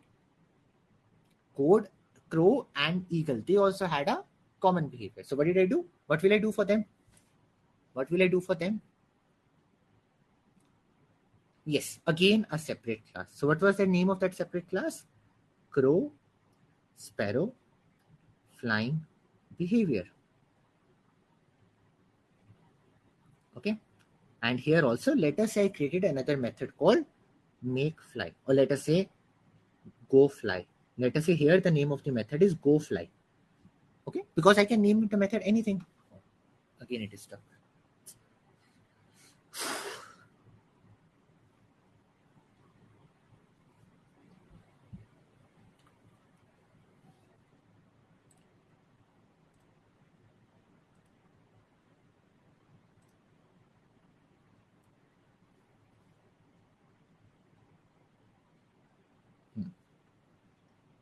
Can you see the screen now?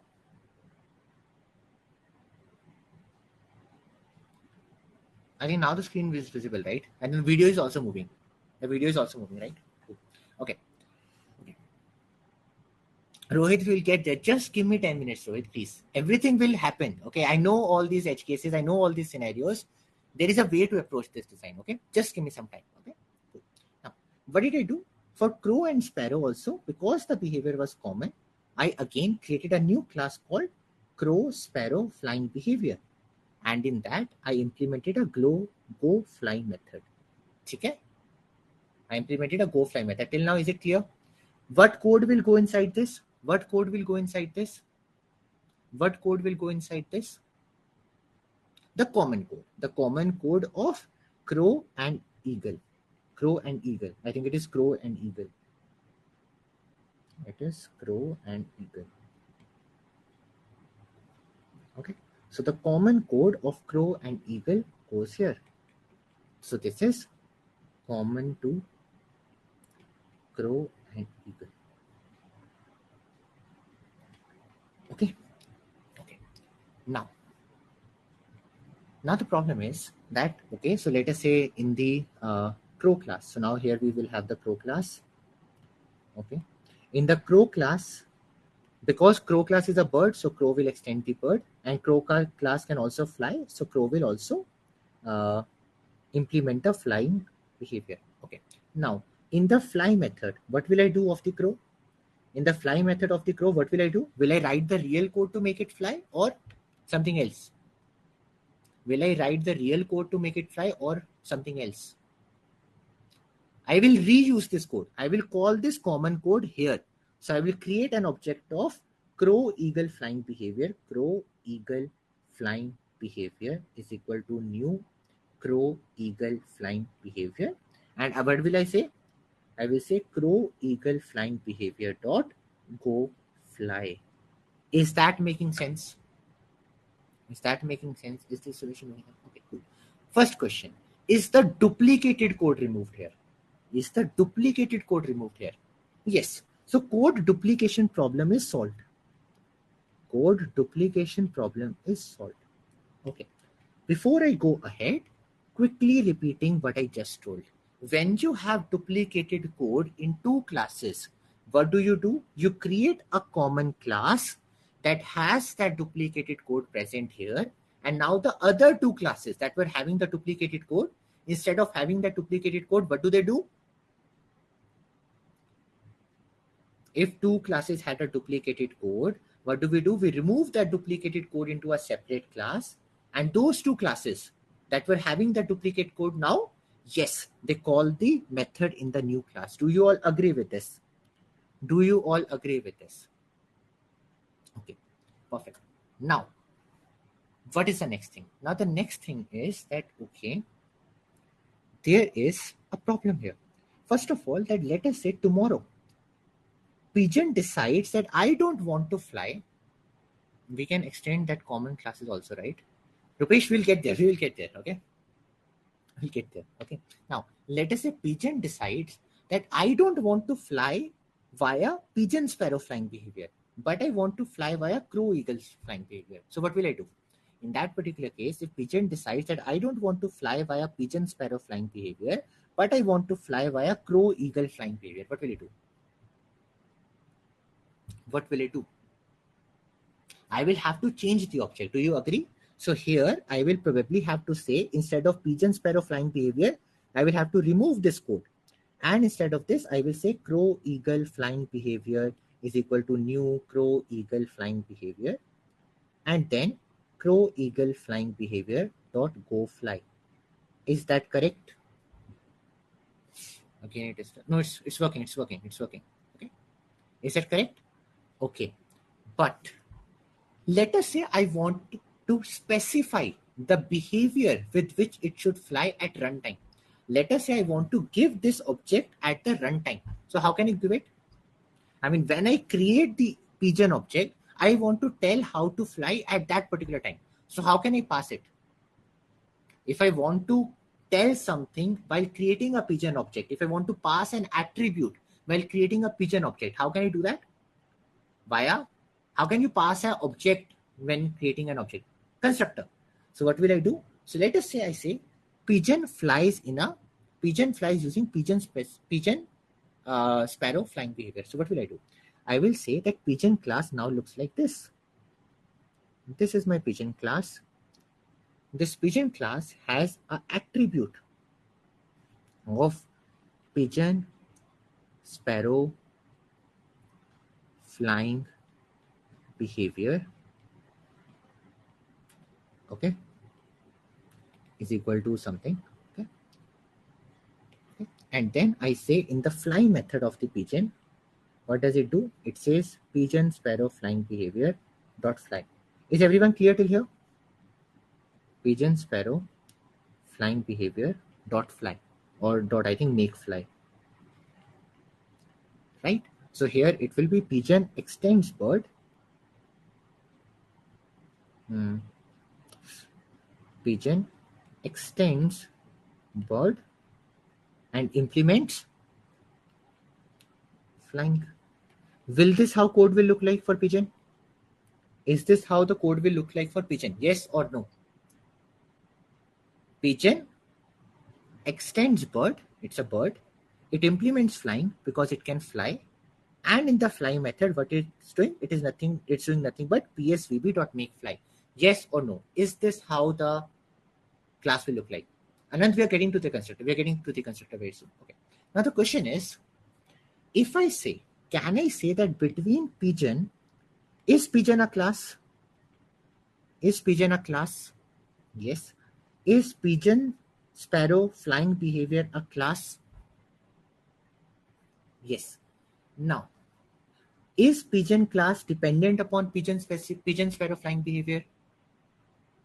Yes. So pigeon is a class, sparrow, pigeon sparrow flying behavior is a class, and both are dependent. Now comes this D design principle. What does D design principle say? D design principle stands for dependency inversion principle.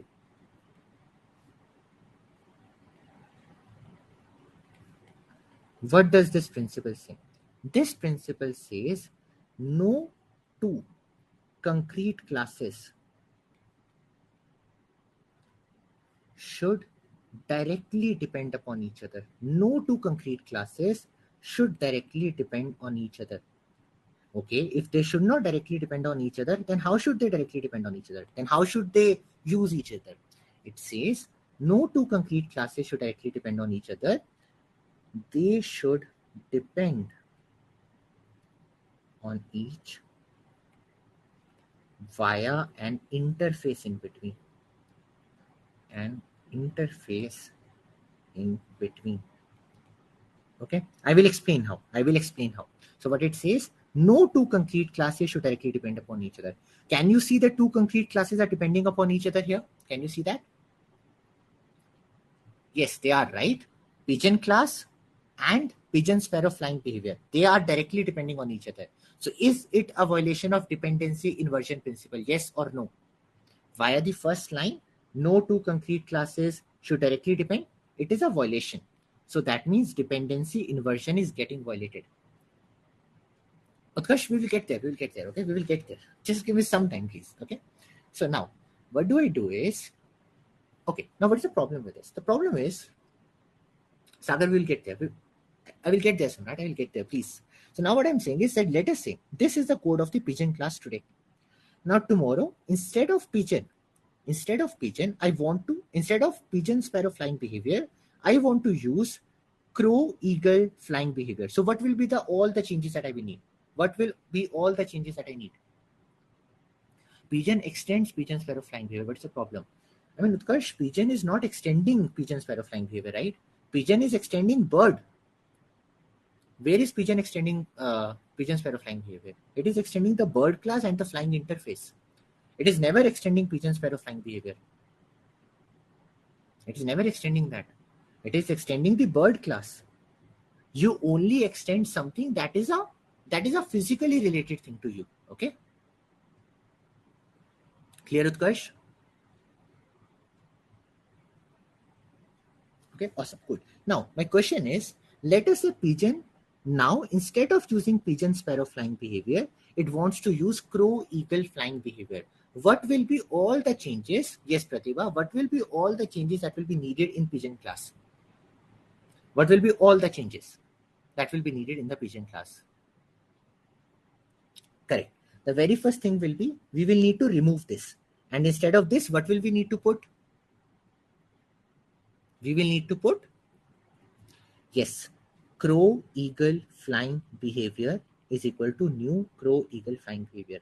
Now, wherever am I using PSFP, will I need to remove that and change crow eagle flying behavior dot go fly? Will I need to do that?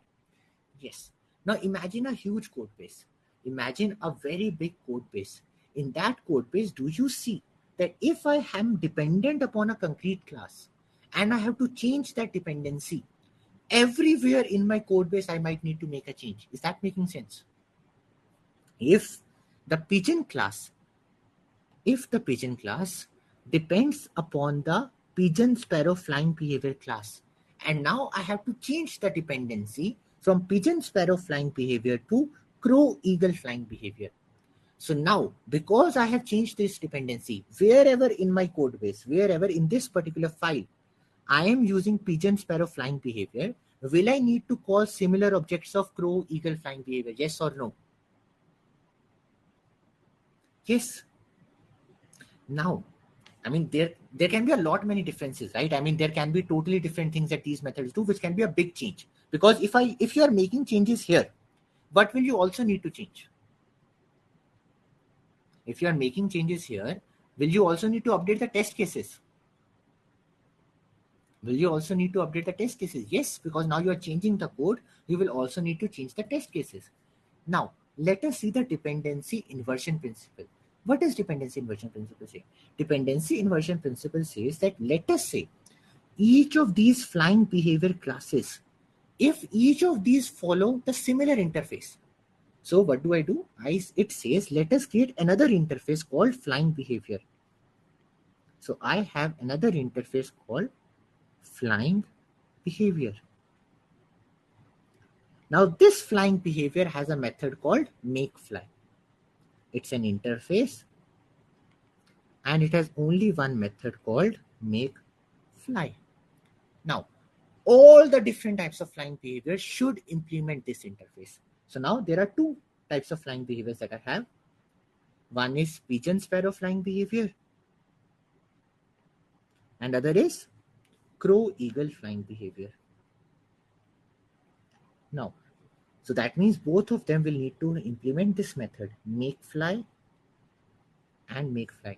So can you see the very first difference is that now we have removed the possibility that at one place there will be makeFly, at other place there will be goFly. Have we removed this possibility? That now everywhere there will be same method. So has our work improved? Has our work improved? Yes. Now I can do a better thing as well. Now in my pigeon class, I can say,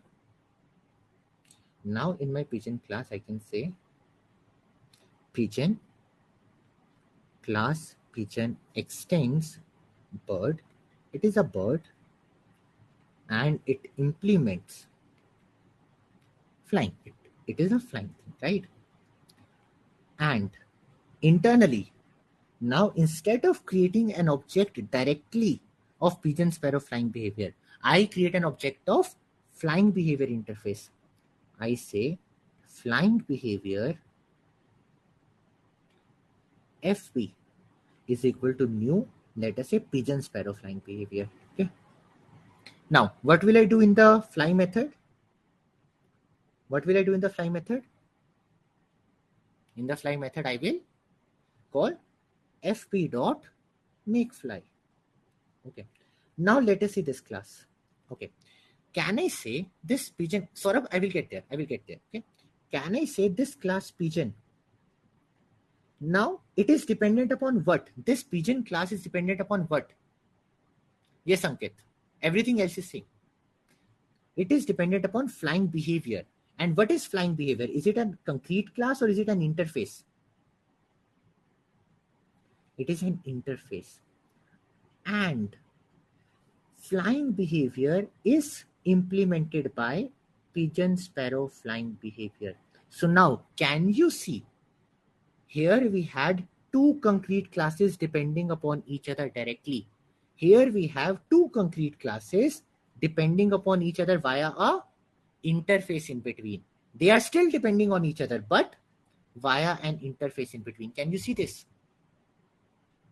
Now they are depending upon each other via an interface in between. This is dependency inversion principle. We are not depending directly. We are depending via a, we are not depending on two classes directly. We are depending on each other via a interface. Now, let us say if I have to change my pigeon class, instead of using pigeon sparrow flying behavior, I want to use crow eagle flying behavior. What will be the only change that I will need to do? Yes, the only change is change this and put crow eagle flying behavior. So do you see the benefit of dependency inversion principle? Do you see the benefit of dependency inversion principle? Why the term inversion? I mean, see, initially the classes are directly depending on each other. Now you have inverted the dependency. You are not depending upon classes, you are depending upon interfaces. Okay, that's the thing. There was someone who had raised their hand. Yes, Utkarsh, it is, I mean, you're using runtime polymorphism only, nothing more than that. There was someone who had raised their hand. Who was them? See, sorry, I mean, see, here, pigeon is depending upon pigeon sparrow flying behavior, right? Pigeon was depending upon pigeon sparrow flying behavior directly. Now it is depending upon the other one via flying behavior. That is what it means, okay? Nothing more than that. Basically, just not depending directly, but having an intermediary in between. I mean, Nirmal, that is not really a correct definition. So, I mean, that's the starting definition when you start object-oriented programming with. But as you go ahead, even the behavior classes are real classes, okay? So you will learn all these things in design patterns. So that is what object-oriented design is. Okay. Okay. Cool. Rakesh, let me unmute you. Hello. Yeah, Naman. So this code, whatever you have written, there you are creating this concrete object, right? Hmm. So in a spring, you see that is injected outside, Hmm. but here we are creating inside. So this is not exactly the dependency injection, It is right? not dependency injection. It is dependency Inversion. inversion. Okay, injection we are coming to. We haven't come to injection yet. Okay, Okay. wait for some time. Okay, cool. Yes, we will be doing that, Prince. Okay. Uh, yes, Samrat, this is called strategy pattern, but wait for some days. We will come to strategy pattern as well. Okay. What will be flying behavior value when a bird is not having a common fly method? See, Ashish, this flying behavior class, it is totally independent from the bird, right? This flying behavior class, it is totally independent from the bird. So it doesn't really matter much. Okay. This flying behavior class is totally independent. Prashant, we are going to discuss it in 2 more minutes. 2 more minutes. Okay. Now, Naman, I'm not clear why we extend the bird. Utkarsh, because bird has the common attributes and methods, right? Because bird has the common attributes across all the birds. Clear? Bird has the common attributes of all the bird, right? Here, pigeon also implementing flyable interface. Uh, yes, I mean flying interface, not flyable. It is implementing the flying interface, which shows that it has a flying method, but it has an instance of flying behavior. Okay, clear, Anil? It could be Utkarsh. Interfaces cannot have attributes. Interfaces cannot have attributes, Utkarsh. Bird has attributes as well, right? Bird class. Okay. Solid are principles, but singleton is example. Yes, correct, Prince. Absolutely correct. Ashish, we will get there. We will get there. What was makefly? Rupesh, makefly was a method in the flying behavior interface. So flying behavior is an interface that will be used by all the behavior classes. Okay. It will not be used by the birds that can fly. It will be used by the behavior classes to tell how will the birds fly. Clear, Ashish? Utkarsh, can I unmute you? Because didn't get it out. Hi, Utkarsh. Yeah, hi, Naman. Yes, Anil, we will do that. Don't worry. Naman, I didn't get why you extend that class. That is okay. An interface cannot have the attributes but a class can have. But why we came to that requirement that I missed actually. I mean, when we started the design of a bird, we started from only one bird class, right?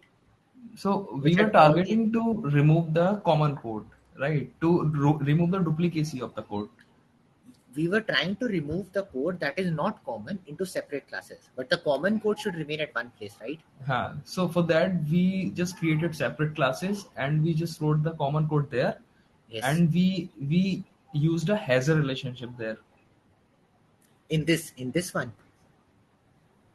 No, earlier. See, earlier, okay, so see, how did we start? We initially started, the version 1 was only bird class, right? Hmm. Then from the bird class, do you remember we went into multiple types of birds? Yeah. Remember? Yes. Okay. But then what was the problem? Now the problem was fly thing, correct? Hmm. That some birds can fly, some birds cannot fly. So what did we say? This interface will remain as it is, all the kinds of bird, but sorry, these classes will remain as it is, but now there will be a flying interface as well. Correct? Those Yeah. birds that can fly should implement that interface. Those birds that cannot fly should not implement that interface, right? Yeah. Now the next problem that we came up was there is a common code as well amongst some birds. This is common. So what did we do? We just created separate classes and We put just the created a common code there. Yeah. yes. So all the other things are still the same, right? This bird class is still the same. This flying interface is still the same. All the other things are same. Only the common code has moved to a single place. Okay. Okay, for that we handle with DI. Yes. Okay, got it. Making sense? Yeah. Okay. Cool. Okay.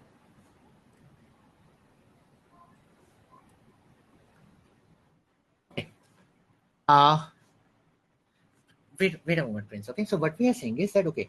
First of all, do you all agree that okay, the every bird will still extend the bird class? Every type of bird will still extend the bird class. Do you all agree to that? Yes, because every bird is still a bird. And every class of bird will still implement flying interface. Why? Why will every bird, or at least the birds that can fly, why will they implement a flying interface? Because why will those birds implement a flying interface? Because they can fly, simple as that. Because they can fly, they will implement the flying interface. Now the question was, how will the behavior inside that fly go? What was the first solution to that? The first solution for that was every common behavior make a separate class. The very first solution was for every common behavior make a separate class. So here you see there is a separate class for pigeon sparrow flying behavior, crow eagle flying behavior. But what was the problem with this? But what was the problem with this? What was the problem with this? Yes, now one of the birds, earlier it used to depend upon pigeon sparrow flying behavior. Now it might depend upon crow eagle flying behavior. If the dependency changes, will it lead to a lot of code changes within the class? Yes. And this is also a violation of which design principle? D design principle, dependency inversion, because two concrete classes are directly depending upon each other. So what was the solution to that? We told two concrete classes should never directly depend upon each other. They should depend upon each other via a shared interface. So what did we do? For all the behavior classes, for all these behavior classes, we created a common interface. Okay, and we called that common interface a flying behavior interface, which had a method called makeFly. And now pigeon sparrow flying behavior is also implementing that. Crow eagle flying behavior is also implementing that. Now, if pigeon class decides to change from pigeon sparrow flying behavior to crow eagle flying behavior, what will be the only change? That's it. This object from pigeon sparrow flying behavior, I will change to crow eagle flying behavior. Do you see the benefit of this? Do you see the benefit of it? And also, if we see, this is how the dependency chain looks like. Pigeon depends upon now an interface. A class depends upon an interface, not another class. Okay, so this is the benefit. Depending here means pigeon has correct, Utkarsh. I'm not using a word tight coupling here due to some reason, but yes, you are correct. But now it has two flying methods. One is fly from flying behavior, and another from flying behavior. Prince, how is that method coming? I mean, it is only implementing the flying interface, right? And flying interface has only flying method. Here, this is an attribute. Flying behavior is an attribute of pigeon. Prince, flying behavior is an attribute of pigeon. So it is calling this attribute dot make fly. Is that making sense, Prince? Is that making sense? No, that is still there. This flying interface is still there. This flying method, where is this flying method coming from, Prince? Where is this flying method coming from? This flying method. It is coming from the flying interface. But that's it. There will be only one fly method in the pigeon. That will be coming from the flying interface. Making sense? Okay. There is nothing else that is coming up. Okay. Okay. Awesome. Now, in its code, it is just calling on the behavior class makeFly. Okay. Coming there, Sanjay. Coming there. Now, this thing is done. Dependency has been inverted. How has dependency been inverted? It has been inverted by, rather than my code having an attribute of a direct class, now it is having an attribute of a interface. But how am I passing the real object? How am I passing the real object? Where is the real object being constructed? Where is the real object being constructed still? It is still being constructed in the pigeon class, right? The real object is still being constructed in the pigeon class. Here comes the concept of dependency injection. What is dependency injection? Dependency injection is not a design principle. Dependency inversion is a design principle. But what does dependency injection say? It says that now in your pigeon class, still extend bird, still implements flying. Okay, no changes there. Internally also, it still has an attribute of flying behavior. Behavior FP is equal to new. Now, there is a change here. It has an attribute of flying behavior, but it is not creating the real object. I have removed the thing that is ahead of this. Okay. But where do I create the real object then? I take the real object via the constructor. Now, pigeon has a constructor via which it takes a flying behavior. Behavior FP. And what does it do? It says this dot FP is equal to FP. That's it. So now, instead of constructing the flying behavior object myself, the flying behavior object is being injected in me. How is it getting injected in me? Instead of flying behavior object being created by pigeon, it is being injected into pigeon. Who is injecting it? Constructor. Can you see that constructor is actually injecting the object of flying behavior? In the flying method, the things will still remain the same. FP dot make fly. Clear? This is dependency injection, that you don't even create an object of dependency yourself. Rather, let that object be passed to you via the constructor. This is dependency injection. Without new keyword, how can we create object? Rupesh, now the object is not being created. There will be a client, right? I mean, this pigeon class will be created by someone. So for example, there might be a client class that might be creating this pigeon class. Okay, it will be saying pigeon P is equal to new pigeon. But now while creating the pigeon, it can pass new pigeon sparrow flying behavior. Is that making sense? Yes, Anil. I mean, we will get to Spring Boot things later, but this is dependency injection. Again, clearly repeating the difference between dependency inversion and dependency injection. Dependency inversion is no two concrete classes should depend upon each other directly. Instead, they should depend on each other via an interface. There is an interface. So a concrete class is depending upon an interface. Okay. But then who will pass an object of the real class? There are two options. Either the object of the real class will be created yourself, which is okay, which is not bad, but there is a better way, which is let the real object be passed to you via your constructor, via a client. This is known as dependency injection, where dependency is not being created by you, but it is being injected into you. Correct, Rohit? Absolutely correct.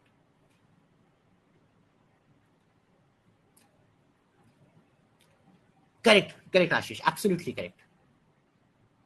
But in this case, two pigeon can have different flying method. Yes, Nirmal, that is valid. I mean, if a client wants to construct two different pigeons, one that flies like a pigeon sparrow, another that flies like a client, like a new CE something, right? Crow eagle flying behavior. That's also possible. This is the beauty of this.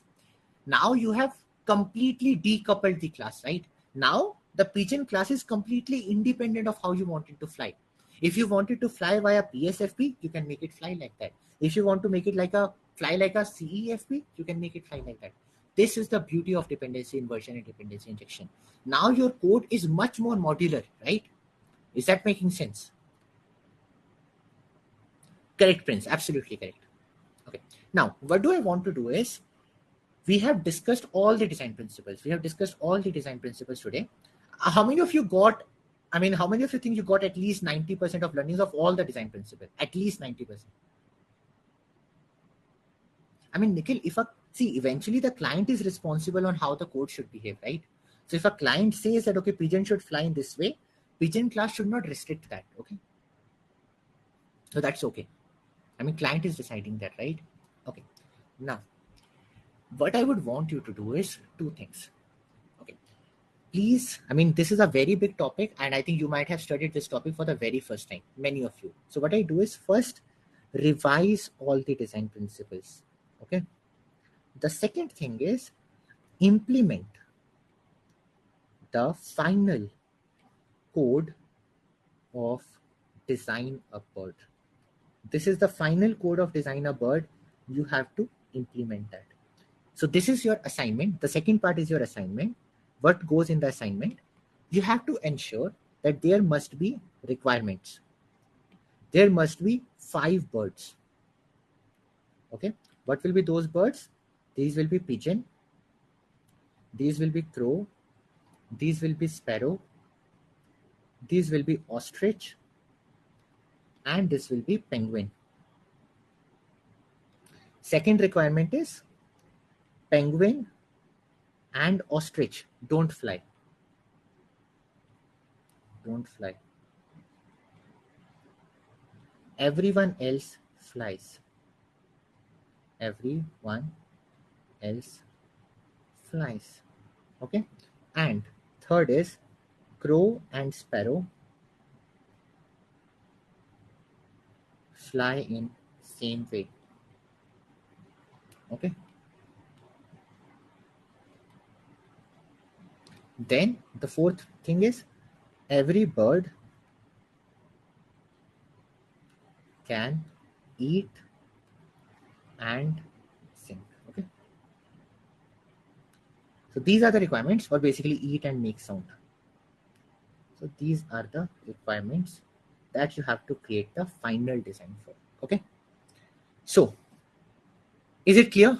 Now, do you think that the Amazon question on design a bird, do you think you will be able to solve that better, at least from how you would have been able to solve before the solid design principle classes? The bird question is not that simple. It was much more advanced one. Okay. In fact, it was too much in advance that you could have learned all the design principles via just one case study, which was to design a bird. Okay. So this is the final solution that Amazon also expects. If you want to get a very strong hire, if you are able to get to the final solution, I mean, you have cleared that. So any categories in eat and make sound? No, Anil. All the birds can eat and every bird eats in the same way for now. Okay, cool. So that's all for today. Bird design is there in assignment. Nikhil, I think it will be there in the assignment. If it is not there, that will get added by Monday. Okay, don't worry. But it will be there in the assignment. Rather, there is no toy bird. These are the birds for now. Okay. Now, would I be able to perform better in machine coding rounds? Wait, we have just started. We have to learn design patterns. Then we will go to case studies where we will. It's a long journey, man. It's a long journey. We have just taken the very first baby steps. Okay. I mean, you are going to be challenged a lot more. It's just a starting point. Sure, Rupesh. Let me unmute you. Hello.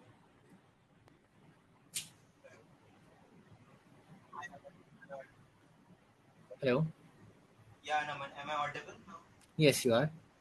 Yeah, Naman, I did get one thing like why we created. I mean, can you just speak a bit? Louder. Your voice is very slow.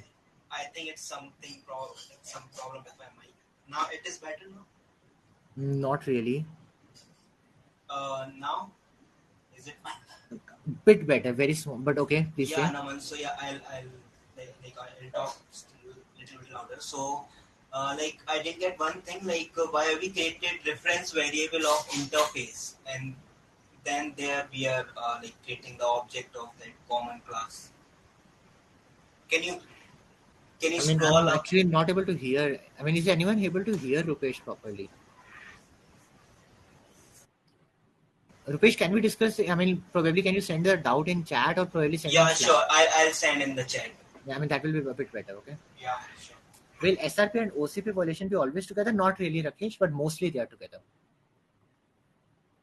How will we know the design is correct or not? Sanjeev, for this thing, we have already implemented the design, right? So you cannot go wrong if you have gone through the class. But for other classes, your TA will tell that to you. Don't worry. Okay. Okay. Can you repeat dependency injection again? Sure. Ankit, dependency injection is that okay? Currently, the dependency, I mean, who is creating the dependency here? You have a dependency on a flying behavior interface, but that dependency, the object of that dependency is still being created by you. We say that let us offload that as well. Let us not create the object of it. Let us pass that object as well via a client. Let the client pass the real object. So this is known as dependency injection, where you don't construct the object. There no object is being constructed, but it is being passed to you via the constructor. Is that making sense? So the dependency also is not. Test cases we should write. No, Karthik, no need to write that. Let us assume like there is a completely different attribute of a bird like run or swim. Now, do we create an interface for that, thinking that there might be some birds in the future like this? I mean, Prince, run is normally not going to be an attribute. It's going to be like a method. And normally it will be given to you in the requirements if every bird can fly or not, right? Or run or not. Why we created reference variable of interface, then assigned the object of common fly class. Okay, Rupesh? Because if we do that, now my code is not dependent upon the concrete class. Now my code is dependent upon a interface. And this allows me to change the real object on the fly. If I want to change from PSFP to CEFP, it will be just one single change. Okay, that is the benefit that I get. Clear, Rakesh? Clear, Rupesh? Yes, Aman. Yes, Sure. Naman. Thank you. Thank you. Yeah, okay, I'm starting the doubt session. If no doubts, we can leave. Okay. How to ensure open close principle is maintained? Any rule or guidelines? No guidelines, Sachin. The only thing is you will have to practice a lot more and more. That's the thing that will help you. And the second thing, you have to understand that 100% following any design principle is not at all possible. Okay, so you have to find a balance, you have to find a trade-off such that you don't have a humongous code base, nor do you end up having a very unmaintainable code base. That's the thing. Practice. Okay. Uh, we do have an assignment today. Pratibha, this is the assignment for the today. Implement uh, the final code of this. This is your assignment for the today. Okay. And there will be one more assignment which will be also added by Monday, which will be implementing a text calculator. So there will be 2 assignments for this class. Text calculator one is a very good one, where you will see 2 design principles at work. Yes, you have to submit it via the dashboard only.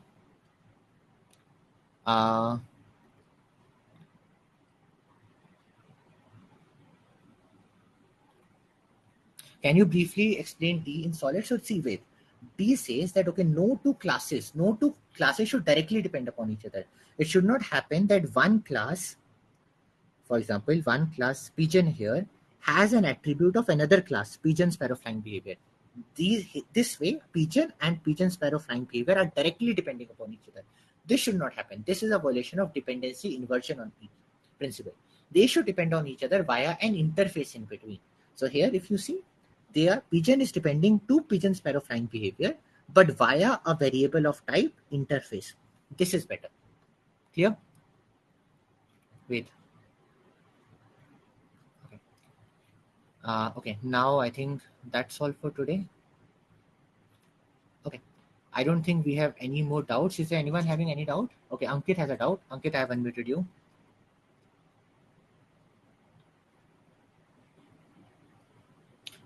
How are we solving beat or fly pertaining to discourse principle?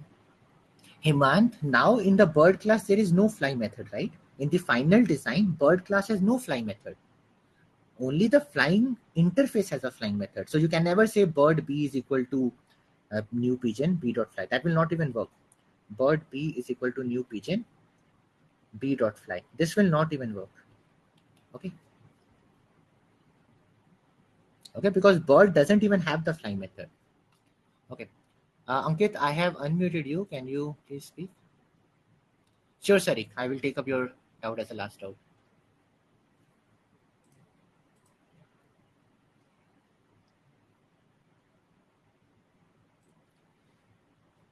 Ankit is not audible. So let me take Sarik's doubt. Okay, so Sarik, open close principle says that, okay, when a new feature has to be added,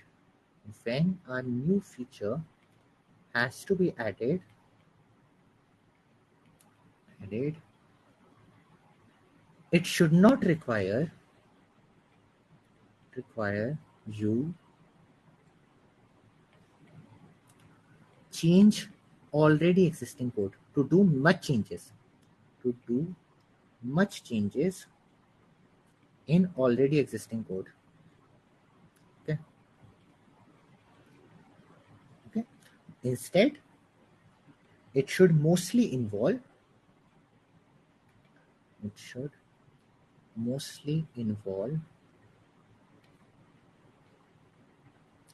adding new files, etc., new classes or methods. So completely independent things should be added rather than previous things should be modified. That is what it says, Hari.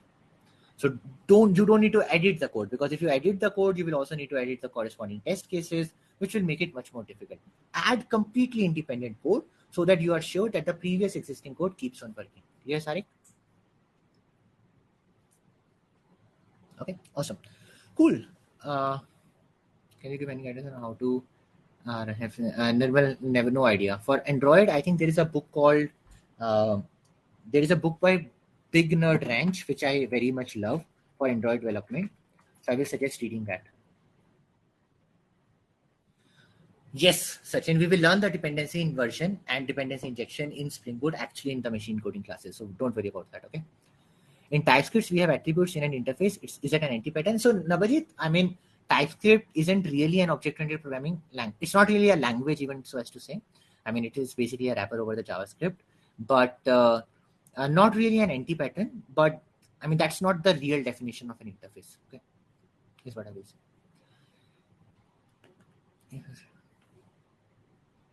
Yes, it's not good, Anil. It's a violation of single responsibility principle. Yes, Spring Boot will be taught from scratch. Don't worry. Okay, so Sanjeev has gotten an offer from Walmart. Congrats, Sanjeev. That's great for you. Okay, so we are at 11:30. Let us end the class and meet you all in the next class. Thank you, everyone. Bye-bye. Prince is saying he has a doubt. Prince, I don't see any doubt. Okay, there is a doubt. I mean, do we think early for future that there might be more bird in future that can run or swim so we can create the interface? See, Prince, normally as a developer, you should ask these things to your product manager, that can there be these things changing in future? This is a sign of a good developer when you question your product manager that can this thing evolve in future. Then if the product manager says that it cannot evolve, don't do that. If they say that yes, they can evolve, do it in that particular way. Okay. So we will learn this particular thing in the machine coding rounds discussion when we will see how to approach LLD problems. Okay. Anil has raised their hand. Hi, Anil. Yeah, Naman. Yeah, hi. I shared you that one. So in the last call, you have mentioned like strategy pattern for these kind of scenarios, but I couldn't get that one. So can you Wait for the make strategy pattern. Wait for the strategy pattern. Okay. Wait for strategy pattern. Don't worry. Okay, so strategy okay? pattern is a complete big thing. We have actually seen the strategy pattern already, but wait for the strategy pattern class where I will formally introduce to you, and then you will remember that why we saw strategy pattern today. Okay. Okay, but the scenario what I have shared here that you got it right. Yes, correct. I mean, you are absolutely correct. It will be using that strategy. Don't worry. Okay, fine. Yeah, thanks. Thank you, everyone. Have a good time. Bye bye.